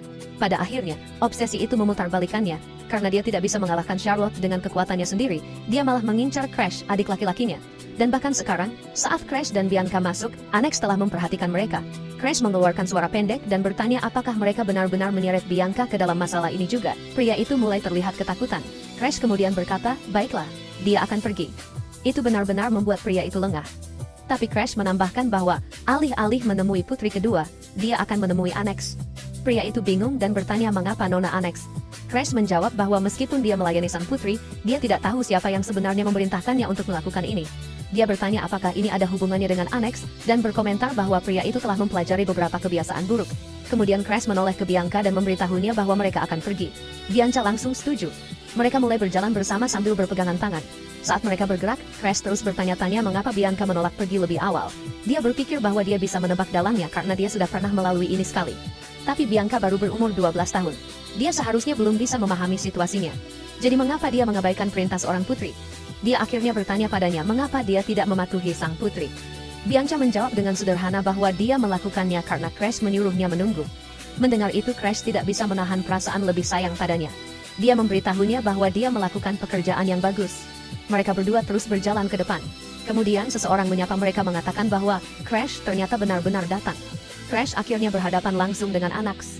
Orang lain menjelaskan bahwa Anax tidak punya pilihan selain membiarkan Crash masuk begitu dia tiba. Crash melihat pria yang berdiri di sana dan berpikir, Blackwood, si anak harimau, dia bertanya-tanya mengapa dia selalu merasa orang ini adalah ahli pedang ganda yang begitu terampil. Dia juga bertanya-tanya di mana letak kesalahannya saat itu. Tetap saja, dia senang Anax memberi perintah untuk membiarkannya masuk. Kemudian Anax berbicara. Dia bilang dia juga penasaran tentangnya dan menyarankan mereka bertanding. Crash berpikir bahwa pada akhirnya memang berakhir seperti ini. Dia menunjukkan bahwa pertarungan dilarang di Tanah Suci Bintang. Tetapi anak harimau itu menjawab bahwa Crash pernah melawan Charlotte sebelumnya jadi kali ini juga tidak masalah. Dia menambahkan bahwa Crash lebih lemah dari Charlotte. Crash memikirkannya. Dia ingat pernah mendengar bahwa pria ini bertahan lebih lama melawan Charlotte daripada F-Rex, meskipun keduanya adalah ahli. Level F-Rex sedikit lebih tinggi, tapi insting bertarungnya sangat tidak terduga, sehingga Crash tidak bisa membaca gerakan selanjutnya. Dibandingkan dengan itu, orang ini lebih mudah dibaca. Namun melihat matanya, Crash tahu dia tidak akan menyerah dengan mudah. Menghindari pertarungan sepertinya tidak mungkin, jadi Crash setuju. Dia melepaskan sedikit aura dan menamparnya ke samping. Gerakannya sangat cepat sehingga tidak ada yang bisa tahu apa yang terjadi. Kemudian Crash melanjutkan, menyerang lagi dan lagi dengan pukulan 1 inci terus-menerus. Dengan pukulan itu pria itu bahkan tidak bisa melawan. Setelah menerima pukulan brutal, dia roboh ke tanah. Crash mengamatinya dengan tenang. Pria itu berjuang untuk bangkit dan berkomentar bahwa Crash tidak kenal ampun. Crash menjawab bahwa dialah yang menantangnya. Pria itu tertawa lemah dan bertanya apakah dia bisa mengambil senjatanya terlebih dahulu. Crash mencibir, memikirkan senjata gila, dan bertanya apakah dia bahkan bisa terus bertarung. Pria itu mengeluarkan suara lemah dan pingsan lagi. Crash menatapnya. Bianca kemudian bertanya aura seperti apa yang digunakan Crash. Crash menjelaskan bahwa itu adalah teknik rahasia Valheim yang disebut pukulan 1 inci. Dulu sekali, seorang gagal dari keluarga Valheim yang menciptakannya. Ini adalah teknik yang memberikan kekuatan penghancur maksimum pada jarak sesingkat mungkin. Jika kondisinya terpenuhi, bahkan bisa menyebabkan kerusakan internal. Dia berpikir kembali dan menjelaskan bahwa sebelum dia kembali ke masa lalu, itu adalah satu-satunya teknik yang berhasil dia selamatkan dari Green Pine Manor yang terbakar. Berkat pukulan 1 inci, dia selamat dari situasi hidup dan mati yang tak terhitung jumlahnya. Melihat tangannya, Crash berkata bahwa dia menggunakan teknik terbaiknya. Lawan tidak akan bisa bangun untuk sementara waktu. Dia kemudian memberitahu Bianca bahwa mereka harus masuk ke dalam. Bianca setuju dengan tenang, dan mereka berdua bergerak maju bersama. Di depan mereka bertemu lebih banyak orang. Salah satu dari mereka mengejek situasi itu, mengatakan, lucu sekali Crash benar-benar mengalahkan Blackwood. Crash menjawab dengan tenang, mengatakan bahwa mereka menggunakan putri kedua hanya untuk memancingnya ke sini, dan orang ini berdiri di sana karena alasan itu. Dia menambahkan bahwa karena mereka menginginkannya di sini, dia muncul. Pria itu bertanya bagaimana Crash menyadarinya. Dia bilang ini aneh karena Crash berbeda dari yang dia dengar dan bertanya-tanya apakah rumor itu palsu. Crash menjawab bahwa orang inilah yang menyebarkan desas-desus bahwa dia adalah seorang yang gagal. Dia kemudian menambahkan bahwa jika orang ini kalah darinya hari ini, desas-desus itu akan berubah mulai sekarang meskipun hanya sedikit. Saat dia mengatakan itu, Crash berterima kasih pada Anax Kleiser di dalam benaknya. Mereka bersama sejak di akademi hingga generasi Azure Sky, seorang mantan teman. Karena mereka menghabiskan waktu begitu lama bersama, Crash mengenalnya dengan baik. Dia berpikir tentang bagaimana Anax akan selalu melarikan diri tanpa rencana. Bagaimana satu-satunya alasan Anax tetap berteman dengannya adalah karena Crash berguna baginya dan kegunaan itu untuk alasan yang paling buruk. Banyak hal mengerikan terjadi saat itu. Dia ingat berdiri di sana dikelilingi oleh kekacauan, berteriak bahwa semua orang telah dihabisi dan meminta bantuan Anax. Dia ingat Anax panik, berpikir bahwa jika orang-orang tahu bahwa jatuh ke dalam perangkap adalah kesalahannya, dia akan kehilangan tempatnya di generasi Azure Sky. Anax berpikir bahwa jika dia selamat sendirian, tidak akan ada yang pernah tahu kebenarannya. Crash ingat berteriak bahwa itu tidak akan semudah itu. Perebutan kekuasaan internal sudah sengit, dan Anax pasti akan ditendang keluar dengan menggunakan insiden ini sebagai alasan. Tapi Anax tidak peduli. Dia pikir itu tidak apa-apa. Dia memutuskan akan menyalahkan segalanya pada Crash. Karena Crash sudah dibenci oleh semua orang, insiden itu akan meledak, dan kebenarannya akan terkubur begitu saja. Anax bahkan berterima kasih pada Crash, karena telah menjadi temannya sampai akhir. Crash ingat tidak bisa mempercayainya. Dia bertanya-tanya apakah orang seperti itu benar-benar bisa disebut teman. Dia ingat berteriak pada Annex, bertanya apakah dia pernah sekalipun menganggapnya sebagai teman. Sejak awal, Annex hanya tetap dekat karena dia mengincar Charlotte, dan hari itu dia terganggu sepanjang waktu hanya karena Arlette akan menikah. Itulah mengapa semuanya berantakan. Annex mengakui bahwa itulah alasan mengapa dia membenci Crash. Crash tidak punya bakat, namun intuisinya tajam, dan dia selalu berhasil menjegalnya, bagian dirinya yang itu. Annex memutuskan bahwa karena Charlotte akan menikah, hubungan mereka juga akan berakhir hari itu. Annex kemudian pergi dengan santai mengatakan bahwa mungkin ini yang terbaik. Lagi pula, Charlotte tidak mau mengadakan pemakaman bersamaan dengan pernikahannya. Ditinggal sendirian, Crash mengumpatnya dengan marah. Saat cengkeramannya melemah dan kekuatannya habis, Crash berpikir bahwa beginilah akhirnya. Tapi tepat saat dia jatuh, sebuah tangan tiba-tiba menangkapnya dan bertanya apakah dia baik-baik saja. Crash ingat bahwa Arthur yang menyelamatkannya saat itu adalah awal mula mereka berada di tim yang sama, dan momen itu menjadi awal dari kemalangan yang baru. Ngomong-ngomong, setelah Annex dikeluarkan dari generasi Azure Sky karena kesaksian Arthur, Crash ingat betapa marahnya dia melihat Annex mati-matian mencoba menikah dengan keluarga bangsawan. Dan sekarang mereka di sini lagi. Annex berkomentar bahwa wajah dan cara bicara Crash sangat mirip dengan Charlotte. Saat Crash mendengarnya, dia berpikir bahwa orang ini benar-benar tidak berubah sama sekali. Crash memperingatkannya untuk tidak menyebut nama kakaknya dengan begitu santai. Dia mengulangi bahwa Annex baru saja berkata dia dan Charlotte mirip. Lalu dia mempersiapkan skillnya. Dalam benaknya, dia berpikir bahwa dia benar-benar seperti kakaknya, tipe yang tidak pernah mundur dari pertarungan. Annex memperhatikan Crash mengepalkan tinjunya. Tepat saat Crash akan melayangkan pukulan ke wajahnya, sebuah batang kayu tiba-tiba muncul dari belakang dan menahan serangannya. Crash bereaksi seketika. Dia mengubah lintasannya di tengah gerakan dan menyerang dari atas, tapi batang pohon itu memutar sudut pertumbuhannya lagi dan menghindar. Tanpa ragu, Crash beralih ke kakinya dan mendaratkan tendangan keras pada Annex. Tapi hampir seketika, cabang lain melesat keluar dan menahannya. Sekarang kaki Annex benar-benar terikat oleh cabang-cabang. Dia berjuang untuk mempertahankan kendali, dan dengan cepat bergerak di depan Bianca, ketika menyadari situasinya menjadi berbahaya. Crash berpikir, seperti yang diduga, ini benar-benar merepotkan. Annex mengejeknya, bertanya apakah hanya itu yang dia punya, dan berkata akan lebih baik jika dia menggunakan senjata. Dia memamerkan cabang-cabang yang tak terhitung jumlahnya, dan tanaman merambat yang menyeramkan di sekelilingnya. Dia mengaktifkan teknik rahasia keluarga Kleiser, Heaven Toppling with Style, sebuah seni khusus yang memperkuat tanaman dengan aura, dan memungkinkannya memanipulasi mereka dengan bebas. Dengan menggabungkannya dengan skill pemulihan yang menyebabkan pertumbuhan tanaman yang cepat, kelemahan teknik ini dapat ditutupi. Crash melihat sebatang tongkat kayu di belakangnya dan berkomentar bahwa jika Annex ingin dia menggunakan senjata, baiklah. Dia mengambil tongkat itu dan berkata, dia akan bertarung menggunakan kayu milik Annex sendiri. Annex mencibir dan menyuruhnya mencoba bertahan dengan cabang itu, lalu mengirim semua tanaman merambat yang menyeramkan menyerbu lurus ke arah Crash. Hanya dengan sebatang tongkat di tangan, Crash terlihat sangat kalah. Meski begitu, dia berhasil menghindari setiap serangan, dan bahkan menepis beberapa tanaman merambat di tengah serangan. Ini mengejutkan Annex. Dalam benaknya Annex bertanya-tanya bagaimana Crash menghindarinya. Akan masuk akal jika dia seorang jenius seperti Charlotte, tapi untuk orang gagal sepertinya, apakah dia membangkitkan sesuatu seperti mata batin? Crash berpikir bahwa, bagi Annex, dia tidak berbeda dengan musuh alami. Lagi pula, dia sudah melihat kemampuan Annex berkali-kali sebelum regresi sampai dia muak. Dia bertanya-tanya apakah Annex sedang memikirkan Charlotte lagi. Crash hanya mendengarkan dengan tenang, tapi Annex terlihat semakin marah. Kali ini, serangan cabangnya menjadi lebih besar, lebih kuat dan jauh lebih dahsyat. Bahkan Crash terpaksa mundur beberapa langkah. Annex memperingatkannya untuk menjaga mulutnya. Monster pohon raksasa mulai tertawa saat terbentuk. Annex mengaktifkan tekniknya, Heaven Toppling with Giant, dan menyuruh Crash untuk berhati-hati mulai sekarang. Salah satu teman Annex panik dan mencoba menghentikannya, mengatakan bahwa dia tidak boleh melakukan ini. Jika serangan itu mengenai Tuan Crash secara langsung, konsekuensinya tidak akan bisa diubah. Tapi semuanya sudah terlambat. Monster kolosal itu selesai terbentuk dan mengangkat tinju besarnya, siap untuk menghancurkan Crash. Akan tetapi, Crash tetap menjaga pikirannya tetap tenang. Dia mengingat sesuatu dari perpustakaan rahasia Green Pine Manor. Di antara semua buku, ada sebuah buku manual rahasia yang paling tipis.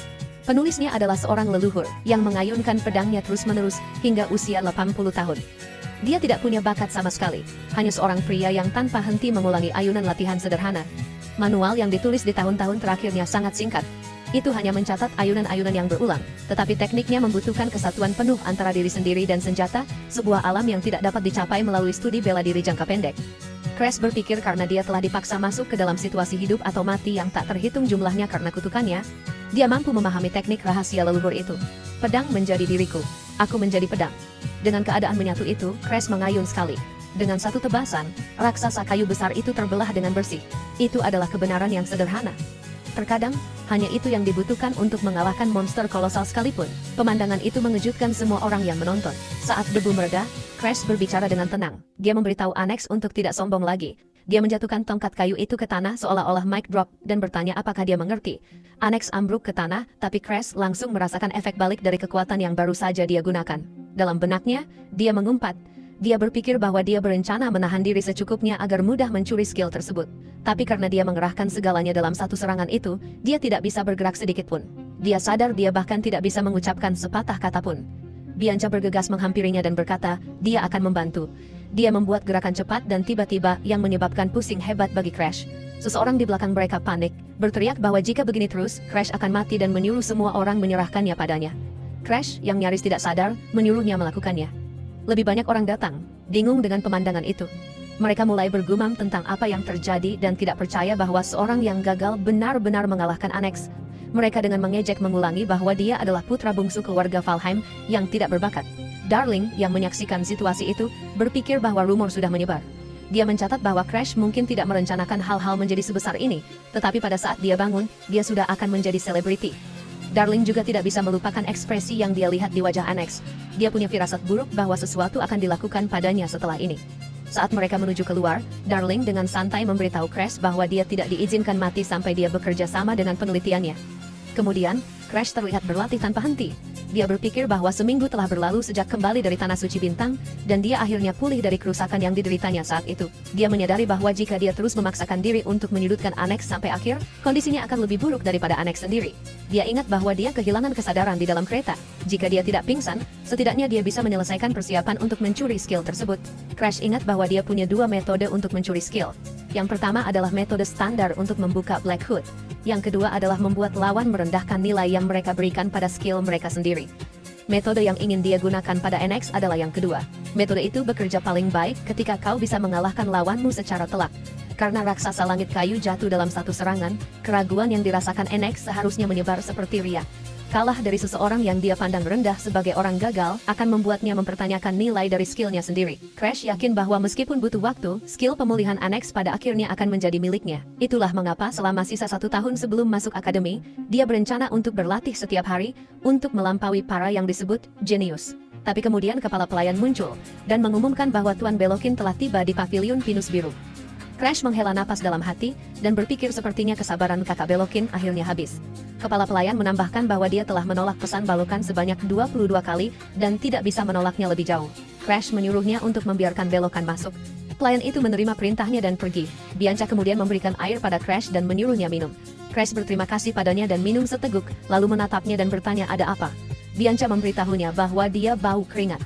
Crash bereaksi kaget dan bertanya-tanya, apakah itu karena kotoran tubuh dikeluarkan saat menggunakan aura?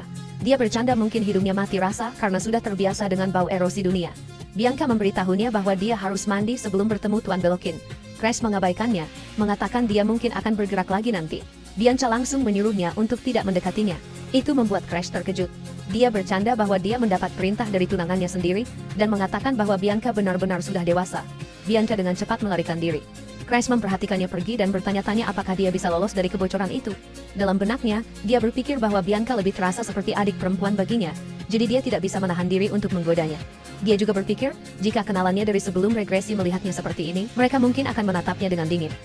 Tiba-tiba, suara yang familiar berbicara di belakangnya, bertanya apakah dia menjadi lembek karena kedamaian, dan apakah dia benar-benar berpikir bisa mencegah kehancuran dunia seperti itu. Crash mengenali suara Arthur dalam ingatannya. Dia berpikir bahwa dia benci mengakuinya, tetapi kecuali pada saat-saat terakhir, Arthur benar-benar seorang pahlawan yang selalu berdiri di depan dan tidak pernah lengah. Lalu suara lain menyela, dengan mengejek bertanya di mana Arthur dan apa yang sedang terjadi. Suara itu menambahkan bahwa Crash sepertinya sedang menggoda tunangannya dan bersenang-senang. Suara itu milik Belokin Valheim, putra ketiga dari keluarga Valheim. Crash berbalik dan menjawab dengan tenang bahwa semua orang butuh istirahat sesekali. Itu jelas mengejutkan Belokin. Dia berkomentar bahwa anak laki-laki yang dulu terlalu takut, bahkan untuk melakukan kontak mata sekarang menatap lurus ke matanya. Dia bertanya-tanya apakah rumor tentang Crash mengalahkan Onyx benar-benar nyata. Crash kemudian dengan santai bertanya mengapa Belokin, yang pasti sangat sibuk, punya waktu untuk datang jauh-jauh ke pavilion Pinus Biru. Belokin mengulangi kata sibuk. Crash melanjutkan, mengatakan bahwa dia dengar Akademi Rahan memutuskan penerimaan murni melalui ujian tanpa memandang status. Dia menambahkan bahwa Belokin juga harus bersiap-siap. Belokin tidak percaya dengan apa yang didengarnya. Dalam benaknya, dia mencibir dan bertanya-tanya apakah orang ini benar-benar memprovokasinya. Dia berpikir tentang bagaimana bahkan kekaisaran terkuat di dunia takut pada keluarga Valheim dan tidak pernah berani menyerang kerajaan Starion. Keluarga Valheim berada pada level yang sama sekali berbeda dari keluarga bangsawan biasa. Dan baginya, dia adalah keturunan langsung Valheim yang sejati. Namun orang ini menyuruhnya mempersiapkan ujian akademi hanya karena dia mengalahkan seseorang seperti Anax. Belokin tertawa dalam hati dan mengatakan pada Crash dengan lantang bahwa itu lelucon yang lucu.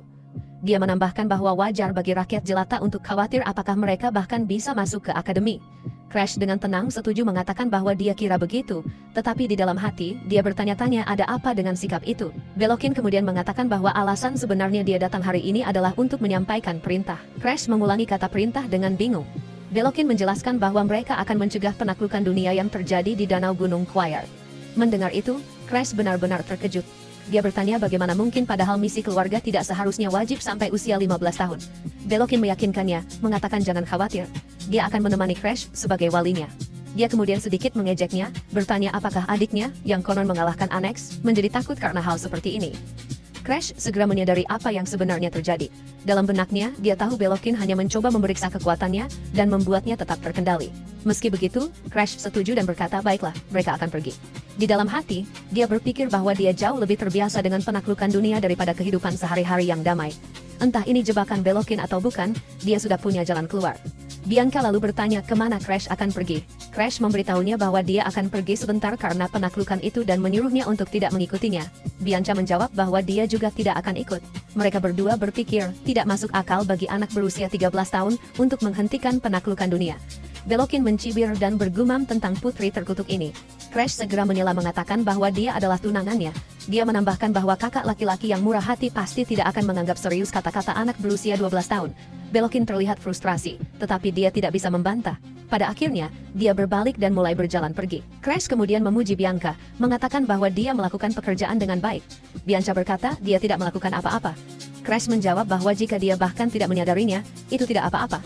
Bianca kemudian memintanya untuk tidak pingsan lagi. Crash meyakinkannya bahwa dia tidak akan pingsan, mengatakan dia akan berangkat dan mulai memikirkan rencana yang perlu dia persiapkan selanjutnya. Korosi dunia adalah fenomena di mana dunia kita benar-benar terkorosi oleh dunia lain. Terkadang spesies yang terkorosi muncul, di lain waktu lingkungannya sendiri yang berubah. Jika korosi berlangsung cukup jauh, area tersebut bahkan bisa berubah menjadi dunia lain sepenuhnya. Sekelompok kecil orang berdiri di dalam zona seperti itu. Salah satu dari mereka melaporkan bahwa sebuah rawa telah terbentuk di Gunung Zerilat. Yang lain menyebutkan bahwa itu dibuka sebagai korosi bintang 3. Belokin bertanya apakah pasukan pemurnian mengatakan sesuatu. Seseorang menjawab bahwa mereka mengatakan akan memulai pekerjaan mereka segera setelah penguasa area tersebut ditangani. Crash juga ada di sana mengenakan topeng dan melihat sekeliling. Dia berpikir bahwa bintang 3 adalah level yang bisa ditangani oleh Ordo Ksatria, tingkat menengah peringkat ahli tanpa banyak kesulitan. Dan meskipun Belokin bersikap seperti itu, dia masih seorang petarung tingkat tinggi peringkat ahli. Dia seharusnya bisa mengalahkan penguasa zona terkorosi tanpa masalah. Belokin memanggil Crash. Crash segera merespons. Belokin memberitahunya bahwa dia membawanya ke sini untuk memberi pengalaman pada peringkat ahli tingkat rendah. Crash bereaksi dengan ceria dan setuju, tetapi dalam benaknya, dia mencibir. Pengalaman? Dia bertanya-tanya. Belokin pikir dia sedang berbicara dengan siapa. Satu-satunya alasan dia mengikuti Belokin, yang jelas-jelas mencoba menekannya, adalah untuk menguji solusi sementara untuk mengendalikan amukannya. Saat mereka melawan monster yang terkorosi, salah satu ksatria berteriak kegirangan. Yang lain mengutuk mengatakan bahwa jika begini terus, tidak akan ada habisnya. Tiba-tiba orang lain menunjukkan sesuatu. Crash mengamati bahwa spesies terkorosi yang mereka lawan tidak memiliki kepala, tetapi memiliki gigi. Dia memperingatkan mereka bahwa jika mereka digigit, lukanya akan membengkak, jadi mereka harus memastikan untuk menyelimuti seluruh tubuh mereka dengan aura. Yang lain segera mengakui instruksinya. Salah satu ksatria bertanya apakah Tuan Crash pernah mengalami korosi dunia sebelumnya. Crash menjawab dengan tenang bahwa usianya baru 13 tahun, jadi akan aneh jika dia pernah punya kesempatan untuk mendekati lokasi korosi dunia sebelumnya. Ksatria lain tertawa dan setuju bahwa itu benar. Belokin menyaksikan semua ini dan mulai berpikir, untuk seorang yang gagal, mengapa Crash begitu tenang di zona terkorosi pertamanya? Ketika Belokin sendiri pertama kali memasukinya pada usia 15 tahun, harga dirinya hancur berkeping-keping. Bagaimana bisa Crash dengan tenang memberikan nasihat kepada ksatria berpengalaman? Ini sama sekali berbeda dari pengalaman pertamanya sendiri. Belokin berkata pada dirinya sendiri, untuk tidak membandingkan Crash dengan dirinya, tetapi dia tidak bisa berhenti berpikir. Dia menyadari bahwa dia menjadi jengkel, bahkan marah, hanya dengan melihat Crash. Kemudian sebuah pikiran lain muncul di benaknya. Jika hanya sebagai hipotesis, Crash tumbuh seperti Charlotte dan akhirnya melampauinya, bukankah itu akan membuat Belokin menjadi kegagalan sejati keluarga Valheim? Kesadaran itu menghantamnya dengan keras, dan itu adalah perasaan terburuk yang pernah dia alami. Belokan memberitahu Crash bahwa mereka akan segera tiba di lokasi sang master. Dia menambahkan bahwa Crash beruntung karena ini tampaknya lebih mudah daripada pengalaman pertamanya. Tampaknya tidak ada spesies terkorosi lain di dekatnya selain sang master itu sendiri. Crash menjawab bahwa ini adalah alasan yang lebih kuat untuk tetap waspada. Jika tidak ada spesies terkorosi yang lebih lemah, itu berarti Master Bintang 3 itu cukup kuat untuk mempertahankan korosi sendirian. Bobot kata-katanya menyelimuti para ksatria. Belokan mencibir dan memberitahu semua orang untuk tidak takut dengan hal seperti ini. Dia bilang mereka tidak boleh goyah oleh kata-kata seorang anak, dan mengingatkan mereka bahwa itu hanyalah bintang 3. Dia memerintahkan mereka untuk menyelesaikannya dengan cepat dan kembali. Itu akhirnya memulihkan semangat, dan para ksatria menjawab setuju. Namun Crash berpikir bahwa mereka akan segera menyadarinya sendiri. Untuk saat ini, dia perlu fokus pada tujuannya datang ke sini. Saat dia melihat ke depan, dia merasakannya dengan jelas, energi korosi dunia. Ini jauh lebih jelas daripada sebelum regresinya, berkat penguasaan racun rendam darah ekstrem. Sekarang yang harus dia lakukan hanyalah menelannya. Dia mulai merasa gugup sekarang saatnya untuk hal yang sebenarnya. Bahkan sejumlah kecil energi itu sudah cukup untuk membuat seluruh tubuhnya merasa sangat mual. Tetap saja dia tidak punya pilihan selain menahannya. Bukankah ini alasan utama dia menguasai racun rendam darah ekstrem? Pertama, seperti yang dinyatakan dalam manual rahasia, dia mulai dengan mencampurkan auranya dengan energi korosi. Auranya beredar tanpa henti. Seperti sungai besar, ia menyerap energi korosi. Seiring waktu, keduanya mulai menyatu sepenuhnya, membentuk warna baru, warna yang tidak bisa ditimpa. Jadi ini adalah efek setelah mengamuk. Perlahan, segalanya mulai menjadi lebih jelas, tetapi tubuhnya menerima lebih banyak kerusakan dari sebelumnya. Dia berpikir bahwa dalam keadaan pikiran normal, dia tidak akan mampu menahan ini. Sudah waktunya menggunakan seni rahasia itu. Setelah era kebencian berakhir, Wilhelm sang Shishuken disegel, dan diyakini telah lenyap dari sejarah. Namun suatu hari, seorang leluhur yang buta menemukan arsip rahasia yang tersembunyi. Karena kebutaannya, dia tidak bisa membaca manual di dalamnya, dan tidak punya pilihan selain menutup arsip itu sekali lagi. Namun, agar orang seperti dia tidak akan pernah lagi merasa tak berdaya, dia memilih untuk meninggalkan satu manual rahasia. Saat Crash mengumpulkan auranya dan bersiap untuk melepaskannya, dia mengingat nama seni rahasia itu, persepsi supersensorik yang merasakan semua sensasi melalui aura, indera keenam. Untuk saat ini dia hanya bisa memperluasnya sekitar sepanjang ruas jarinya, tetapi itu saja sudah cukup baginya untuk memahami di mana dia berada. Dia menyadari bahwa tempat dia berdiri saat ini tidak sepenuhnya tertutup oleh amukan itu. Amukan itu menipis. Dia mampu menekannya menggunakan indera keenam. Tentu saja, dia tahu ini hanyalah solusi sementara. Jika dia terus menyerap energi korosi dunia, amukan bisa terjadi kapan saja. Kalau begitu, dia masih akan membutuhkan kutukan boneka salju Bianca. Meski begitu, ini tidak mengubah fakta bahwa dia berhasil menanganinya, meskipun hanya sebagai solusi sementara. Ini adalah pertama kalinya dia bisa tumbuh ke tingkat selanjutnya. Tapi kemudian, tiba-tiba, dia merasakan sesuatu yang jauh lebih besar di dalam area itu. Dia membeku. Tidak mungkin, pikirnya. Ketika dia melihat ke belakang, monster mengerikan sedang menatap lurus ke arahnya. Inilah yang dia rasakan sebelumnya. Melihat lebih dekat, dia memperhatikan bahwa mata monster itu tertutup, tetapi kemudian tiba-tiba, mata itu terbuka. Saat mata itu terbuka, monster itu menjadi lebih menakutkan seolah-olah akan bergerak setiap saat. Crash terus menatapnya. Lebih banyak orang tiba di belakangnya, dan seseorang mengenalinya, menyadari bahwa itu adalah sang master. Pemandangan itu benar-benar mengerikan. Tak terhitung banyaknya tubuh yang menyatu di dalamnya. Itu adalah iblis 1000 wajah Zengenki.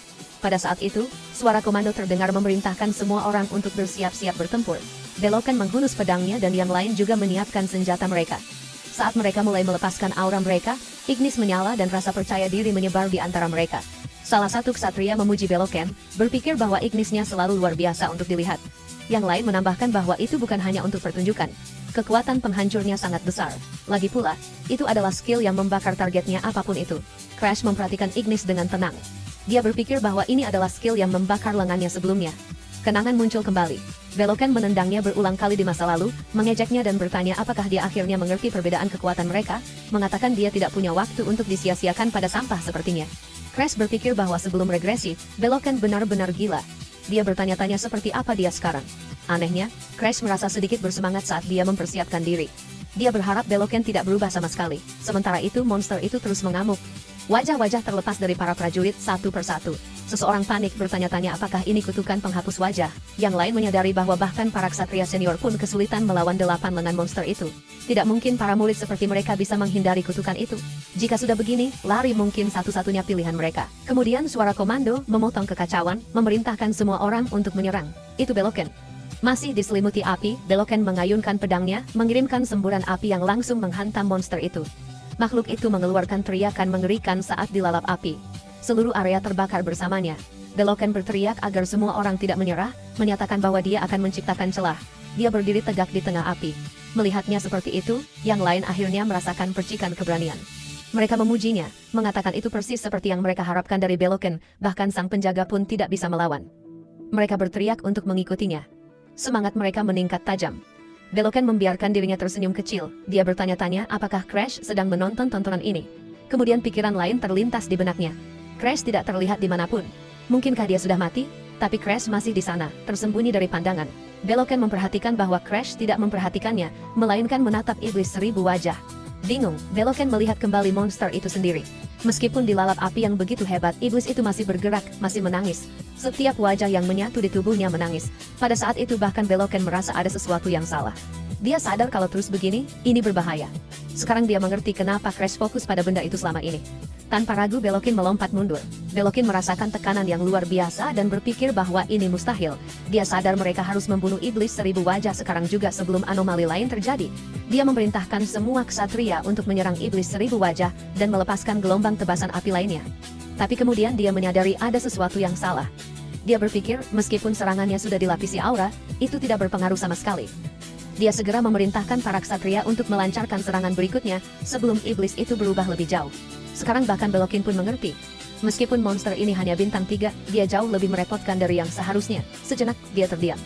Lalu dia membentak dan berteriak, bertanya bagaimana ksatria Valheim bisa takut oleh hal seperti ini. Dia menuntut untuk tahu monster apa itu sebenarnya. Tiba-tiba, sebuah kesadaran menghantamnya. Dia memikirkan kutukan iblis 1000 wajah dan sadar bahwa dia bahkan tidak menyentuhnya. Jantungnya mencelos. Dia berpikir bahwa perasaan aneh yang dia rasakan tadi pasti berarti iblis itu sudah mengenainya. Dia mendongak dan mendapati dirinya menatap lurus ke dalam mulut besar iblis itu beberapa saat sebelum dimangsa. Kepanikan melanda. Dia berpikir ini gawat, kalau begini terus, dia akan dikalahkan, dia akan mati. Tidak ada yang bisa dia lakukan. Dia dengan putus asa melihat sekeliling.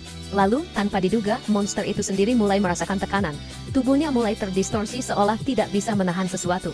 Dari suatu tempat, sebuah suara bergema, mengejeknya. Suara itu berkata ini terjadi karena dia bodoh, seseorang yang dilampaui oleh adik perempuan yang 3 tahun lebih muda darinya. Suara itu mencibir bahwa setelah semua gertakannya, dia kehilangan seluruh pasukan ksatrianya dan lari hanya untuk menyelamatkan kulitnya sendiri. Menyebutnya produk gagal dan menyatakan bahwa disinilah dia akan dikalahkan. Belokan tidak bisa mempercayainya. Dia mencoba lari, tetapi monster itu sudah ada di sana. Dia mencoba satu serangan balasan terakhir, tapi pukulan iblis itu sangat kuat. Dia terlempar ke dalam jurang hitam. Hujan turun deras. Crash ada di sana. Belokan membuka matanya dan melihat Crash berdiri di dekatnya. Dia bertanya mengapa Crash ada di sini. Crash merespons dengan lega, mengatakan bahwa kakaknya sudah sadar dan masih hidup. Dia menjelaskan bahwa dia mengawasi dari jauh selama ini. Saat melihat Belokan ditelan oleh rawa setelah serangan iblis 1000 wajah, dia segera menghindari tatapannya, menarik Belokan keluar, dan kabur dari area itu bersamanya. Belokan berkata bahwa dia mengerti. Dia mengklaim dirinya baik-baik saja sekarang dan bisa berjalan sendiri. Crash menunjukkan bahwa tubuh Belokan bahkan tidak bisa menggunakan aura lagi, dan bertanya apakah dia yakin, tidak perlu mengandalkannya. Crash menawarkan pedangnya. Belokan, yang dipenuhi rasa frustrasi, menolak. Dia bilang dia tidak butuh bantuan dari orang bodoh sepertinya. Dengan pedang di tangannya, Belokan mencoba untuk maju lagi. Dia bertanya apakah iblis 1000 wajah masih di dekat sini, dan seberapa jauh mereka dari lokasi. Crash menjawab dengan jujur, mengatakan dia tidak tahu. Mereka sudah berjalan cukup lama, namun mereka masih belum sampai keluar. Dia menunjukkan bahwa ini kemungkinan berarti perambahan dunia adalah ruang tertutup. Dengan kata lain, mereka mungkin tidak bisa pergi kecuali mereka mengalahkan iblis 1000 wajah. Pada saat itu Belokan akhirnya menyerah dan mengumpat pelan. Crash memanggilnya, menyapanya sebagai kakak. Dia kemudian mengungkapkan bahwa dia sebenarnya memiliki jurus rahasia pembunuh, sesuatu yang diwariskan oleh kakak Charlotte kepadanya. Dia menjelaskan bahwa alasan dia bisa mengimbangi Annex di Star Sanctuary adalah karena jurus itu. Belokan tercengang. Dia memikirkan jurus rahasia Charlotte. Bahkan orang seperti Charlotte pasti punya perasaan khusus untuk saudara kandung yang lahir dari ibu yang sama. Dia bertanya-tanya apakah si jenius itu ternyata memiliki emosi. Masih tidak percaya, Belokan bertanya apakah Crash benar-benar berpikir mereka bisa mengalahkan iblis 1000 wajah dengan jurus rahasia itu. Crash menjawab dengan percaya diri bahwa mereka bisa. Dia menambahkan bahwa daripada menghindari iblis itu, dan akhirnya mati tersesat di dalam perambahan, ini patut dicoba. Dia kemudian berkata bahwa dia mengerti Belokan tidak mempercayainya, tetapi dia bertanya apakah Belokan setidaknya percaya pada kemampuan kakak mereka. Mendengar itu, Belokan mengertakkan giginya. Meskipun dia frustrasi, takut dan ngeri, dia mengakui bahwa Charlotte memang seorang jenius. Dia memperingatkan bahwa jika mereka gagal, Itu akan menjadi akhir bagi mereka berdua. Di belakangnya, saat Crash diam-diam menyiapkan auranya, dia tertawa kecil. Dalam benaknya, dia berpikir tidak perlu khawatir. Dia sama sekali tidak akan gagal. Saat malam berlanjut dan hujan terus turun, Crash merasakan sesuatu dan berkata bahwa hantu 1000 wajah sedang mendekat. Dia bertanya pada Belokin apakah dia siap dengan ignisnya. Belokin segera mengumpulkan kekuatan di tangannya, api menyala saat dia menjawab bahwa dia siap. Crash memberitahunya bahwa kalau begitu mereka akan mulai. Crash melepaskan auranya juga. Belokin mengamati dengan saksama. Saat pedang Crash mulai bersinar, bahkan dia tidak bisa menahan diri untuk tidak mengaguminya. Dia memikirkan fokus di mata Crash dan kemurnian aura yang mengelilinginya. Dia sadar belum pernah melihat aura sebersih ini sebelumnya. Dia ingat betapa skeptisnya dia saat Charlotte menyuruhnya menggabungkan api ignis dengan jurus rahasianya. Tidak peduli seberapa banyak dia berlatih, dia tidak pernah bisa menguasai aura itu. Namun, Crash memanggilnya, menyapanya sebagai kakak. Belokin merespon secara naluriah. Crash memintanya untuk memberikan ignis. Tanpa ragu, Belokin mengulurkan tangannya dan setuju. Saat ignis dipindahkan, aura Crash menyala. Api berputar di sekitar tubuhnya, dan bahkan pedangnya pun dilalap api. Crash menggumamkan nama kakaknya lagi. Belokin tiba-tiba ragu dan berkata ada masalah. Crash dengan tenang menjawab bahwa tidak apa-apa. Dia bilang dia akan uspet tepat waktu dan tidak butuh Belokin untuk mengulur waktu untuknya. Belokin terkejut. Dia bertanya-tanya apa yang dikatakan Crash. Dalam benaknya dia sadar bahwa api Crash menyala lebih terang daripada apinya dulu. Pedang itu kemungkinan besar akan membunuh hantu 1000 wajah. Belokin ingat kehilangan bawahannya dalam sekejap dan lari untuk menyelamatkan nyawanya. Jika Crash mengalahkan hantu 1000 wajah sekarang, bukankah itu berarti dia lebih lemah dari si gagal yang dia pandang rendah? Saat pikiran itu terbentuk, Crash bergerak. Dia menebas ke depan. Berkali-kali pedangnya menyambar di tengah hujan, mengukir monster itu. Dengan satu tebasan terakhir, dia membelah hantu 1000 wajah sepenuhnya, membakarnya hingga tak ada yang tersisa. Belokin tidak percaya dengan apa yang dilihatnya. Hujan berhenti, awan terbelah, sinar matahari menerobos, menampakkan langit biru yang cerah. Seseorang berkata bahwa ini sudah berakhir, tapi bagi Belokin, pemandangan itu sama sekali tidak terasa indah. Dia bergumam bahwa ini berakhir terlalu mudah, lalu dia tertawa. Tiba-tiba, dia mengayunkan pedangnya lurus ke arah Crash. Yang mengejutkannya, Crash menahannya dengan mudah. Belokin panik dan bertanya mengapa dia tidak bisa menggunakan ignis. Baru saat itulah Crash berbicara. Dia berkata bahwa dia berterima kasih kepada Belokin karena tetap sama persis. Sambil Crash tertawa pelan, dia menjelaskannya. Syarat pembukaan kekuatan Belokin sederhana. Pertama, dia harus dengan rela memberikan sebagian ignis kepada lawannya. Kedua, dia harus mengakui bahwa lawannya menggunakan ignis lebih baik darinya. Dan terakhir, harga dirinya harus hancur. Crash teringat kembali saat tepat dia melancarkan serangan terakhir itu. Saat itulah ignis menjadi miliknya. Dan sejak saat itu, Belokin tidak bisa lagi menggunakannya.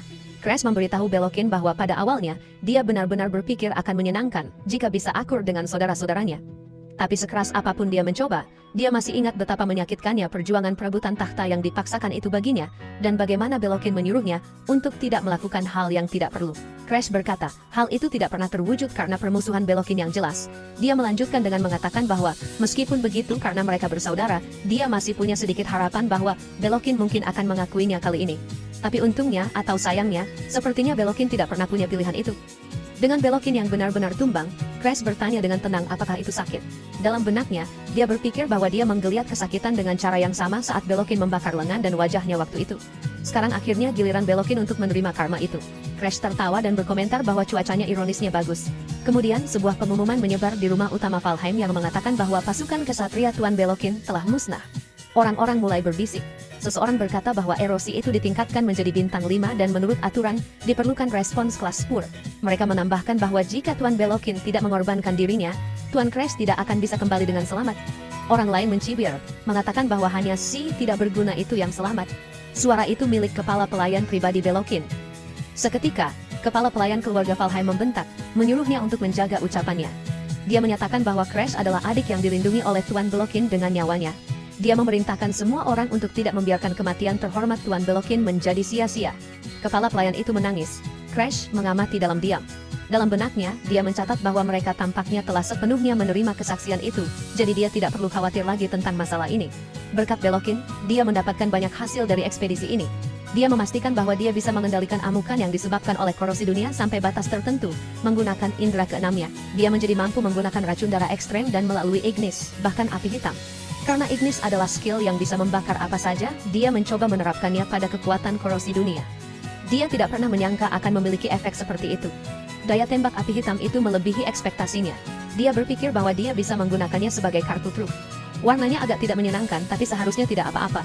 Satu-satunya masalah yang tersisa di rumah utama adalah menjalani penyelidikan terkait fenomena abnormal di zona korosi dunia. Lalu sebuah suara memanggilnya untuk masuk. Crash berpikir bahwa mereka masih belum tahu penyebab sebenarnya saat ini. Meskipun bencana itu sebenarnya adalah ulah seorang pengikis dunia, tubuh utama pengikis itu terbenam dalam mimpi abadi. Dia hanya bisa melihat dunia nyata melalui para bawahannya, para mayat hidup. Karena para bawahan itu sudah mulai bergerak, dia menyadari mungkin akan segera bertemu dengan mereka. Orang di depannya berbicara, mengatakan bahwa dia akhirnya datang dan bahwa dia telah menunggunya. Dia memperkenalkan dirinya sebagai Sapphira, seorang penyelidik kelas 4 dari tim investigasi korosi dunia.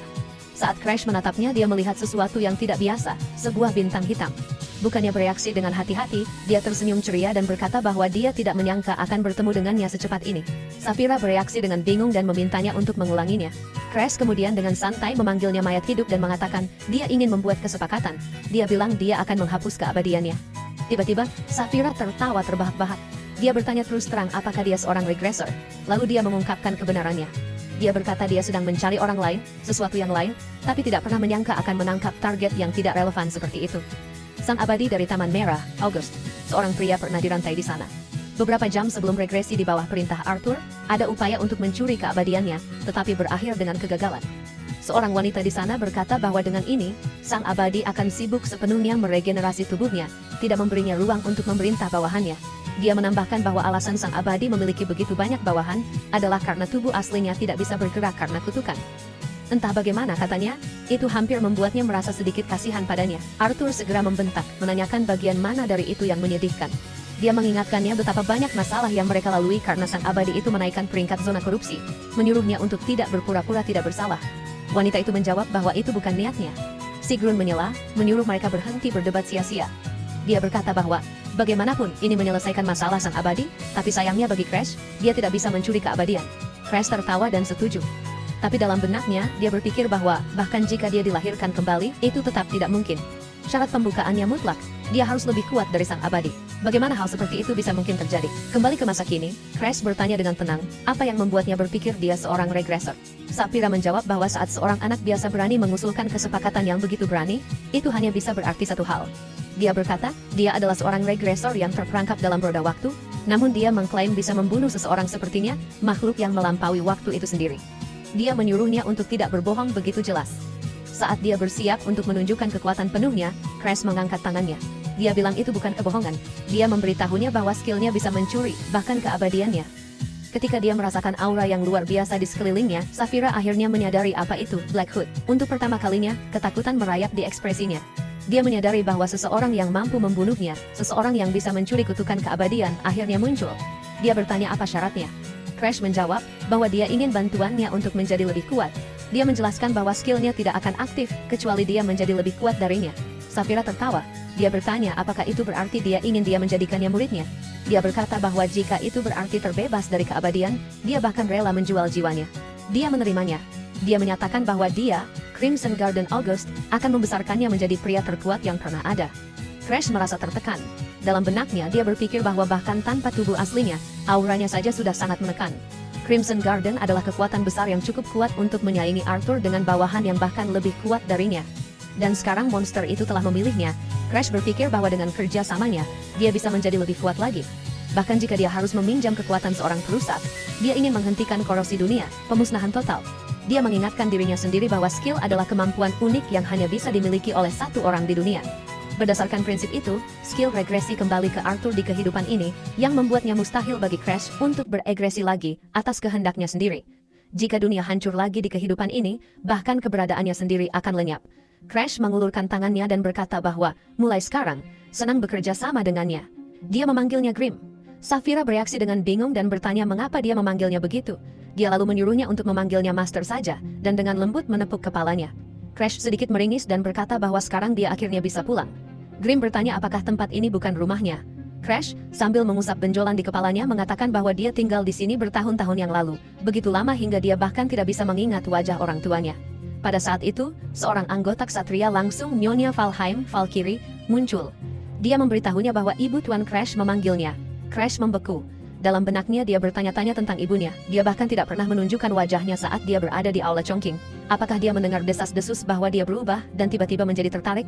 Valkyrie menambahkan bahwa ketika kepala keluarga kembali dari domain terlarang, dia juga ingin bertemu dengan Crash. Mendengar itu, sensasi dingin menjalari tubuhnya. Crash berpikir bahwa ayahnya, kepala keluarga Valheim, telah mencapai alam dewa sejati. Mungkin dia merasakan sesuatu tentang Crash melalui bintang-bintang. Valkyrie menyampaikan instruksi lebih lanjut yang mengatakan bahwa Nyonya Arya memerintahkan Crash untuk tetap di rumah utama sampai saat itu. Crash memikirkan Bianca yang menunggunya, dan tumpukan hal yang masih harus dia lakukan. Dia tidak bisa membuang-buang waktu di rumah utama. Dengan suara keras, dia bertanya apakah menginap itu benar-benar perintah ayahnya. Ketika tidak ada konfirmasi yang jelas, Crash berkata bahwa jika begitu, dia akan kembali untuk saat ini. Dia mulai pergi bersama masternya. Nyonya Arya terlihat terkejut dan bertanya apa maksudnya. Crash dengan tenang menjawab bahwa dia akan datang lagi ketika ayahnya memanggilnya, atau ayahnya bisa datang menemuinya sendiri. Kemudian saat mereka melakukan perjalanan menjauh dari kota tua dan melewati hutan, Crash duduk di kereta merasa bosan. Dia berpikir bahwa dia akhirnya bebas dan tidak ingin kembali untuk sementara waktu. Di luar kereta, Grim jelas-jelas kesal. Dia menggedor pintu dan berteriak padanya untuk membukanya, memanggilnya murid yang tidak sopan.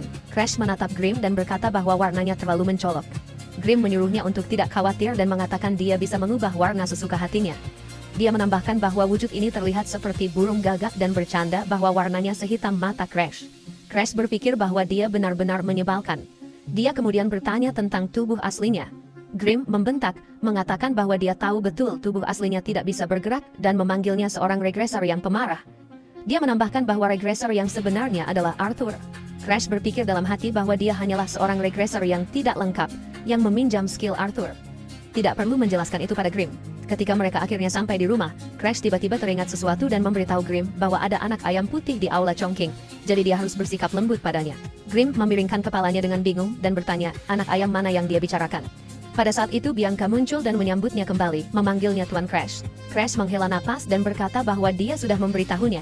Pelayan juga maju dan menyapanya sebagai Tuan Muda Crash. Crash bertanya apakah tidak ada hal aneh yang terjadi selama dia pergi. Pelayan menjawab bahwa sepucuk surat datang dari Tuan Darling. Crash segera mengambil surat itu dan membacanya. Surat itu mengatakan bahwa obat untuk penyakit perubahan warna yang dia minta telah selesai. Darling menambahkan bahwa dia membuatnya sambil memikirkan Crash dan menyelesaikannya dalam waktu singkat dan bahwa dia akan mengantarkannya sendiri segera. Crash bergumam bahwa para jenius seringkali eksentrik. Dia kemudian memberitahu Arya bahwa jika seseorang bernama Darling dan Valiant datang ke sini, dia harus memperlakukannya dengan sangat baik karena dia akan menjadi dermawan mereka. Dia menyerahkan surat itu padanya. Arya menerima perintah itu. Pelayan kemudian menambahkan bahwa Nona Bianca telah mengkhawatirkan Crash selama ini. Crash mengulangi namanya dengan bingung. Pelayan menjelaskan bahwa ketika Bianca mendengar Crash terjebak dalam insiden korupsi, dia mencoba pergi sampai ke rumah utama, bersikeras bahwa dia akan menemuinya. Dia menambahkan bahwa dia bahkan memerintahkan kereta untuk disiapkan.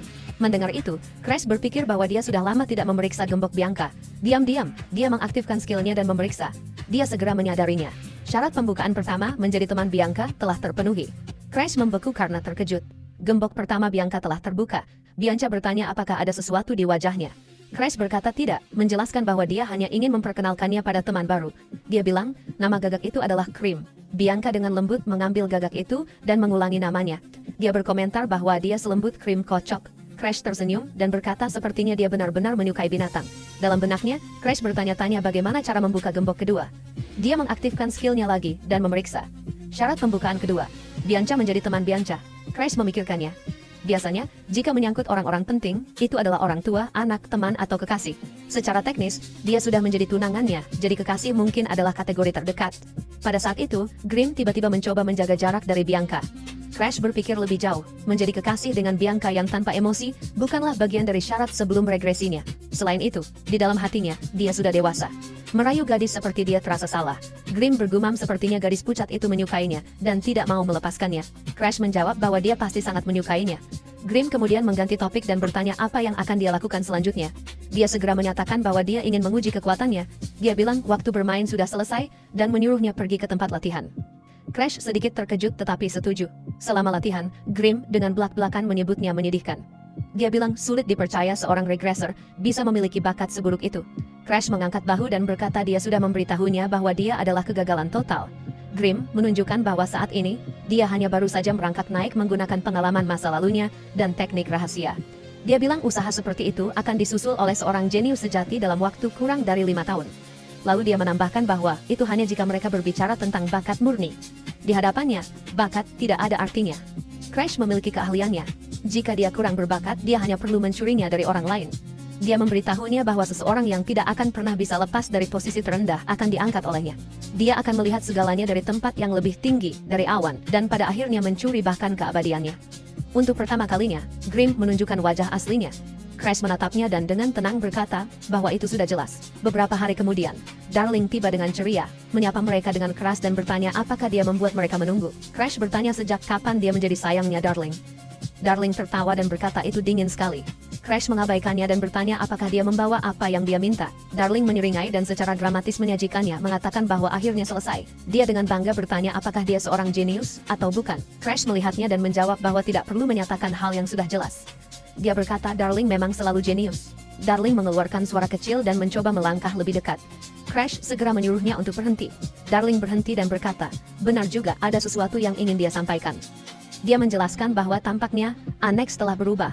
Crash mengulangi nama Annex. Darling berkata bahwa Annex berhenti berlatih setelah kalah dari Charlotte, tetapi dia dengar setelah insiden di Star Sanctuary, Annex mulai berlatih lagi. Crash berpikir dalam hati apakah si pengkhianat itu benar-benar terinspirasi olehnya. Namun dengan suara keras, dia berkata bahwa dia sama sekali tidak peduli tentang Annex dan menyuruh Darling untuk pulang saja jika urusan mereka sudah selesai. Grimm menyela dan mengatakan bahwa Starlin punya rencana lain selain Valheim. Dia dengan cepat mengabaikannya, mengatakan tidak apa-apa karena dia memang berencana untuk memperkuat tubuh lemah Crash. Dia menyuruhnya untuk meminta pria dengan bintang alkemis itu untuk membuatkan beberapa eliksir untuknya. Darling, yang jelas-jelas menunggu semacam hadiah, langsung bersemangat. Grimm menjelaskan bahwa itu akan menjadi obat khusus yang meningkatkan statistik fisik dan aura saat dikonsumsi, sebuah eliksir. Crash memikirkannya. Eliksir sangat mahal, dan terkadang teknik pembuatannya diwariskan turun-temurun dalam keluarga. Dulu, itu hanya untuk segelintir orang dan sama sekali di luar jangkauannya. Saat Darling bersandar terlalu dekat ke pipinya lagi, Crash bertanya apa yang sedang dia lakukan.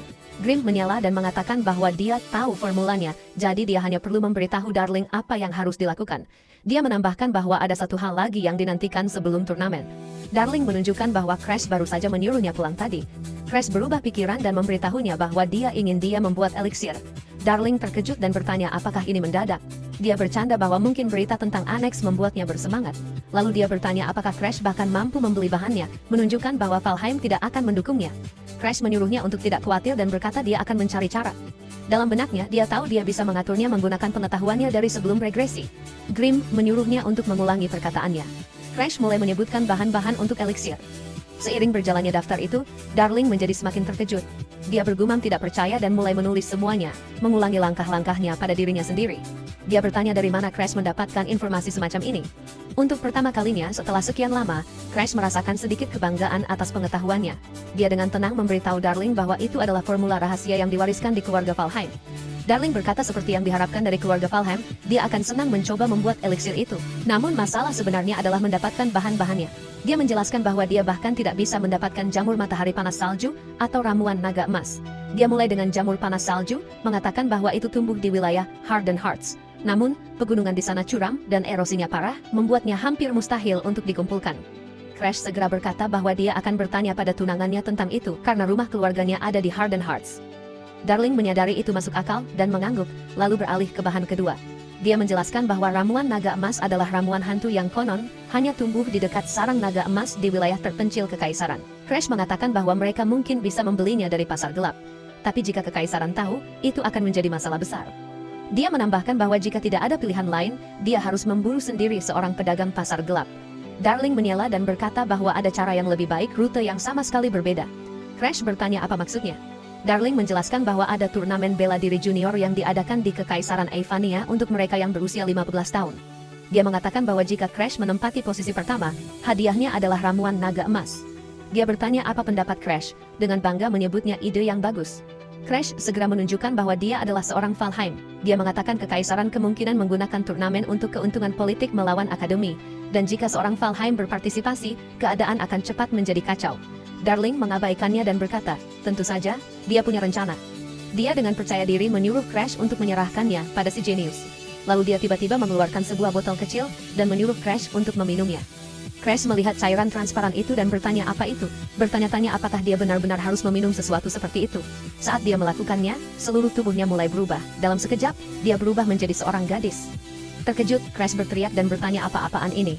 Darling dengan tenang menjelaskan bahwa siapapun bisa mengikuti turnamen selama identitas mereka tidak terungkap. Dia berkata, yang harus dilakukan Crash hanyalah masuk sebagai seorang gadis. Lalu, tanpa ragu, Darling memeluknya erat. Crash segera berteriak padanya untuk berhenti dan menuntut untuk diubah kembali. Di dekatnya, Grim benar-benar terdiam, menatap pemandangan itu dan bertanya-tanya apa yang sedang terjadi. Crash memelototi Darling dan bertanya apakah dia sedang mempermainkannya. Darling buru-buru meminta maaf, mengatakan dia menyesal berulang kali. Beberapa hari kemudian, Crash berdiri menghadap Grim, aura penuh amarahnya bergejolak hebat di sekelilingnya. Dia melakukan yang terbaik untuk tetap tenang, sepenuhnya fokus untuk menjaga aura itu tetap terkendali.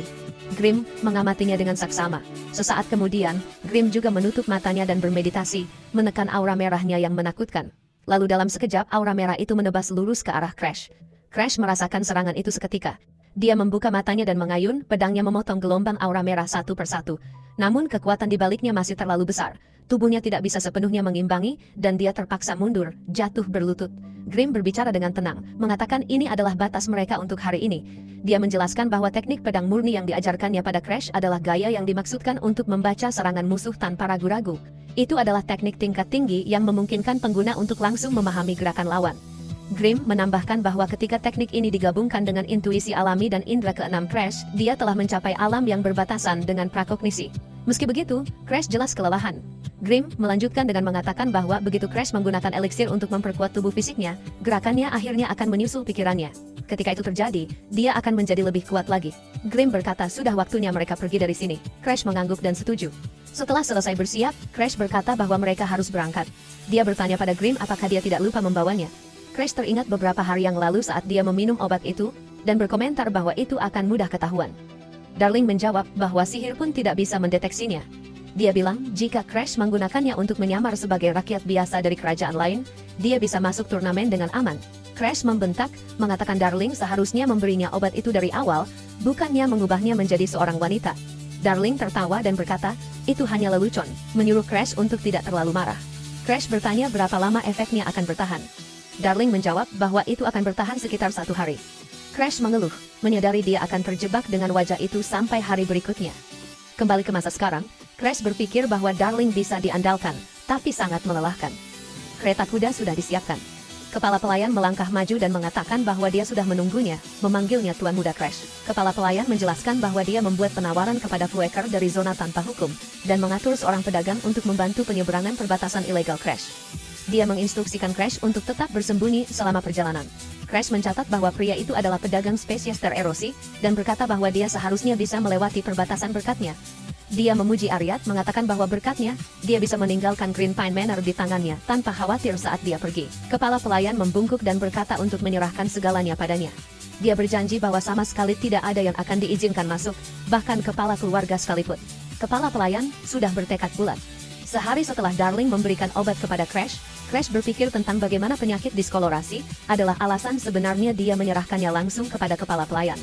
Saat kepala pelayan menerimanya, dia langsung membungkuk dalam-dalam dan mengucapkan terima kasih karena telah menyembuhkan putrinya. Dia diliputi rasa terima kasih, merasa tidak ada kata yang cukup untuk mengungkapkannya. Kepala pelayan berkata bahwa sekarang dia bisa mati tanpa penyesalan. Crash langsung membantahnya dan mengatakan bahwa jika dia benar-benar berterima kasih, maka dia harus tetap hidup. Dia memberitahunya bahwa karena dia menyelamatkan nyawa putrinya, kepala pelayan tidak diizinkan mati sampai Crash mengizinkannya. Dia memerintahkannya untuk terus melayaninya. Dengan air mata berlinang, kepala pelayan berkata bahwa ini adalah harga kecil dibandingkan dengan nyawa putrinya. Crash memberitahunya bahwa itu benar. Kepala pelayan bersumpah bahwa dia akan bertahan hidup apapun yang terjadi. Crash tersenyum mendengarnya dan berpikir bahwa dia akhirnya bisa berhenti khawatir Ariat akan mengkhianatinya. Dia juga memikirkan Bianca dan berterima kasih padanya karena menyetujui permintaannya. Crash memberitahu Bianca bahwa sudah lama sejak dia pulang dan dia harus beristirahat dengan baik. Bianca menolak dan mengatakan bahwa begitu dia mendapatkan jamur surya salju putih, dia akan segera kembali. Dia bilang dia akan menunggu kepulangannya di Green Pine Manor. Crash mengerti dan memberitahunya bahwa dia akan berusaha kembali secepat mungkin. Dia benar-benar senang melihat semua hidangan istimewa yang disiapkannya untuknya. Dia bertanya apakah itu alasan kemarin sangat berisik dan berterima kasih padanya, mengatakan dia akan memakannya nanti. Bianca mendoakannya agar selamat dalam perjalanan. Crash menyuruhnya untuk menjaga diri juga dan mengatakan mereka akan menuju ke kekaisaran. Tak lama kemudian, mereka memulai perjalanan. Grim terbang di sekitar kereta kuda saat mereka bergerak maju. Crash akhirnya mendapatkan kekuatan Ignis, dan dia fokus bermeditasi, melakukan yang terbaik untuk menjaga semua kekuatan di dalam dirinya tetap terkendali. Grim bertanya bagaimana keadaan kekuatan erosi. Crash menjawab bahwa itu stabil berkat indera keenamnya. Dia menambahkan bahwa 5 hari terakhir ini damai, dan pedagang itu memilih rute yang menghindari tanah tererosi. Dia mengatakan sayang sekali dia tidak bisa menyerap erosi yang belum dimurnikan di sepanjang jalan. Pedagang itu dengan santai memakan apel sambil menaiki kereta kuda, hanya bersenandung sebagai jawaban. Grimm berkomentar bahwa ini menunjukkan betapa mampunya kepala pelayan itu. Tiba-tiba Grimm merasakan sesuatu yang salah. Apel itu terlepas dari tangan pedagang itu dan jatuh ke tanah. Grimm berkata sepertinya sesuatu terjadi pada kereta kudanya. Pada saat yang sama, sekelompok bandit tiba-tiba mengepung mereka. Salah satu bandit berteriak bahwa dia akan maju duluan. Yang lain mengeluh, menyuruhnya untuk tidak begitu tidak sabar, memanggilnya bos.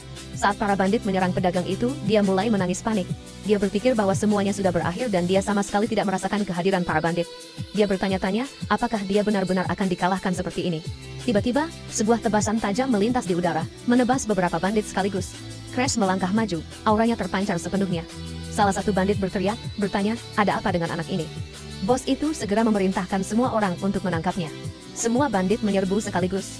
Salah satu dari mereka mencibir, dan mengatakan bahwa dia tidak bisa mengandalkan senjatanya lagi. Bertanya apa yang akan dia lakukan sekarang. Crash dengan tenang mengeluarkan pedangnya, melapisinya dengan aura, dan mengatakan bahwa jika yang mereka maksud adalah senjata seperti ini, maka ya. Detik berikutnya, dia menebas para bandit terus-menerus satu persatu. Tak lama, hanya bosnya yang tersisa. Bos itu menatapnya dengan kaget, dan mengatakan bahwa dia bukan bocah biasa. Dia menyatakan bahwa dia akan membunuhnya dalam satu serangan. Dia mengayunkan kapaknya dengan kekuatan penuh. Crash menahannya hanya dengan tekanan auranya, lalu langsung menebas bos itu juga. Bandit itu tertegun dan berteriak bahwa serangannya terbaca. Dia mengatakan bahwa trik murahan seperti itu tidak akan mempan padanya. Crash menjawab dengan tenang bahwa jika begitu, dia pikir dia bisa menangani ini bahkan tanpa menggunakan indera keenamnya. Itu benar-benar membuat bandit itu murka. Dia berteriak bahwa jika sudah begini, dia akan menggunakan jurus rahasianya. Dia tertawa dan berkata, akan menghancurkan kepala Crash beserta pedangnya. Saat bandit itu bersiap menyerang, Crash tetap tenang. Bandit itu berteriak bahwa Crash telah tertipu dan mengaktifkan teknik kapak tempur hantunya. Dari luar, sepertinya dia menyerang dari atas, tetapi pada saat yang sama, sebuah serangan datang dari samping. Crash langsung melihat menembusnya. Dia mengaktifkan teknik apinya dan berkata bahwa ini adalah teknik itu. Crash membeku kaget dan nyeletuk bahwa jurus rahasia barusan adalah milik murid anjing penjagal. Bertanya apakah bandit itu adalah dia. Anjing penjagal Balakin, seorang pembunuh yang kemudian menjadi pelayan perusak dunia bersama iblis putih, Biangcha. Di lini masa asli, dia ditakdirkan untuk menyusup ke Starland dan membantai banyak orang, hanya untuk dibunuh oleh Charlotte pada akhirnya. Insiden tunggal itu membuat Charlotte terkenal di seluruh kekaisaran.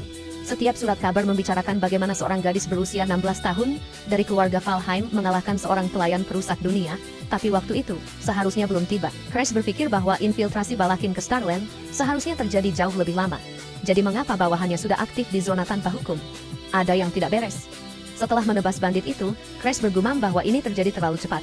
Dia mendapat firasat buruk tentang itu dan memutuskan mereka harus mengambil rumput naga emas dan pergi secepat mungkin. Ibu kota kekaisaran, Sela, lokasi pendaftaran turnamen bela diri. Kerumunan besar telah berkumpul. Melihat dari atas, seseorang berkomentar bahwa banyak orang yang datang. Seorang gadis muda berdiri di sana, putri kekaisaran keempat dari kekaisaran Ivania, berusia 14 tahun. Dia melihat ke bawah dengan penuh minat dan mengatakan, ada begitu banyak orang yang terlihat menarik. Dia menyebut mereka berlian kasarnya, dan menyatakan bahwa dia akan membawa mereka semua ke Akademi Lahern. Asistennya segera menegurnya, mengatakan bahwa kata-kata seperti itu tidak pantas untuknya. Dia menambahkan bahwa jika Yang Mulia mendengarnya berbicara seperti itu, dia akan berbusa di mulut dan pingsan di tempat. Sang putri membentak dan menyuruhnya untuk tidak membicarakan ayahnya. Dia pura-pura memegangi kepalanya dan mengeluh tentang halusinasi pendengaran, memanggil sebuah nama dan menyuruhnya diam. Asistennya menegang dan mengoreksinya, memanggilnya dengan benar sebagai Nona Cecily.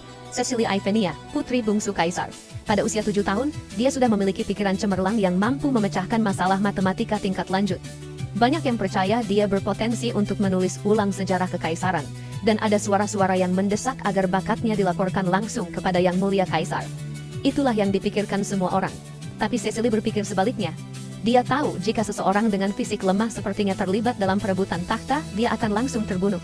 Jadi dia memutuskan bahwa satu-satunya cara untuk bertahan hidup adalah dengan membuat semua orang menyerah padanya. Sejak hari itu, Cecily menggunakan kejeniusannya untuk berperan sebagai putri yang liar tak terkendali dan tidak stabil. Seiring waktu, bahkan mereka yang pernah memuji kecerdasannya mulai mengatakan bahwa mereka salah menilainya. Sedikit demi sedikit, mereka menyerah padanya sebagai calon kekaisaran. Sementara itu, asistennya mengamati dengan tenang dan berpikir bahwa dia telah mengamati Nona Cecily sejak lama, jadi dia tahu tindakannya hanyalah sandiwara. Tapi akhir-akhir ini, bahkan dia merasa Cecily mulai bertindak sedikit keterlaluan. Kemudian Cecily menunjuk dan berkata bahwa Sarah harus melihat pria itu. Dia bilang pria itu punya aura suram, mata sipit, dan bahkan ada gagak di bahunya.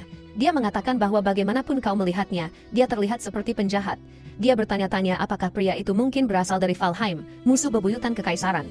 Sarah menjawab bahwa dia memang terlihat mencurigakan, tapi dia tidak berpikir keluarga Valheim akan datang ke sini. Cecily mencibir dan mengatakan jangan meremehkan intuisinya. Dia menyatakan bahwa dia akan memeriksanya. Sebelum Sarah bisa menghentikannya, Cecily melompat turun dari atas. Sarah berteriak memanggil Nona Cecily, tapi sudah terlambat. Cecily mendarat dan segera mulai berlari ke arahnya, dengan keras mengumumkan bahwa dia akan mengungkap identitas aslinya. Saat berlari, dia tiba-tiba tersandung saat seseorang menjulurkan kaki di jalannya. Dia hampir jatuh. Namun pada saat itu juga, Crash menggunakan telekinesis untuk menangkapnya. Dia berdecak dan menyuruh gadis liar itu untuk melihat kemana dia melangkah. Cecily membeku sejenak. Dia memperhatikan cara bicaranya yang tenang dan sikapnya yang santai. Pada saat yang sama, Crash menyadari sesuatu. Dia berpikir bahwa gadis itu juga tahu siapa dirinya. Dia dengan sinis berpikir betapa beruntungnya dia bertemu dengan putri keempat. Kemudian dia segera melanjutkan pemikiran itu dengan berpikir bahwa itu sama sekali tidak beruntung, dan dia lebih suka tidak terlibat dengannya jika memungkinkan. Setelah itu dia selesai mendaftar untuk turnamen bela diri. Di formulir pendaftaran, namanya Crad, usia 14 tahun, alamat terdaftar sebagai Ozzy di wilayah kekaisaran. Crash berpikir bahwa yang tersisa sekarang hanyalah mencari penginapan.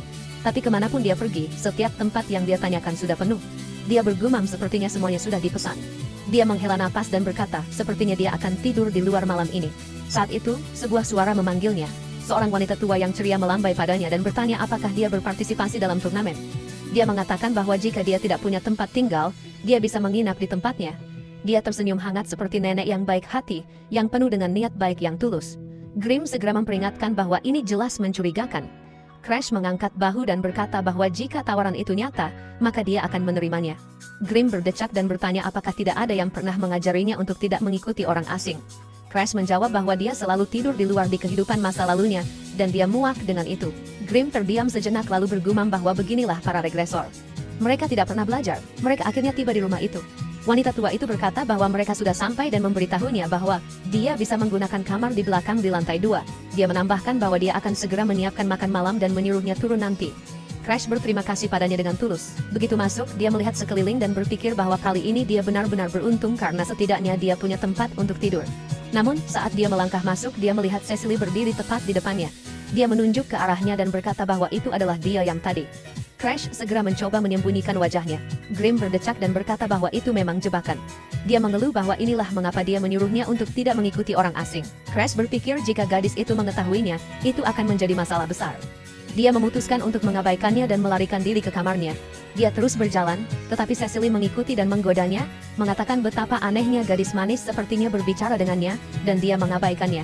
Dia bertanya apakah mungkin dia memiliki preferensi semacam itu. Crash menjadi kesal dan sedikit bingung. Dia membentak bahwa gadis itu sama sekali bukan tipenya dan ada banyak orang yang lebih cantik darinya di dunia ini. Cecily berhenti dan bertanya, terdengar geli, siapa sebenarnya orang-orang itu? Crash bilang dia tidak punya kewajiban untuk menjawab. Dia tertawa pelan dan berkata bahwa dia sama misteriusnya dengan penampilannya. Dia jelas tidak menyerah dan mengatakan dia ingin tahu lebih banyak tentangnya. Crash menyuruhnya untuk tidak mengikutinya.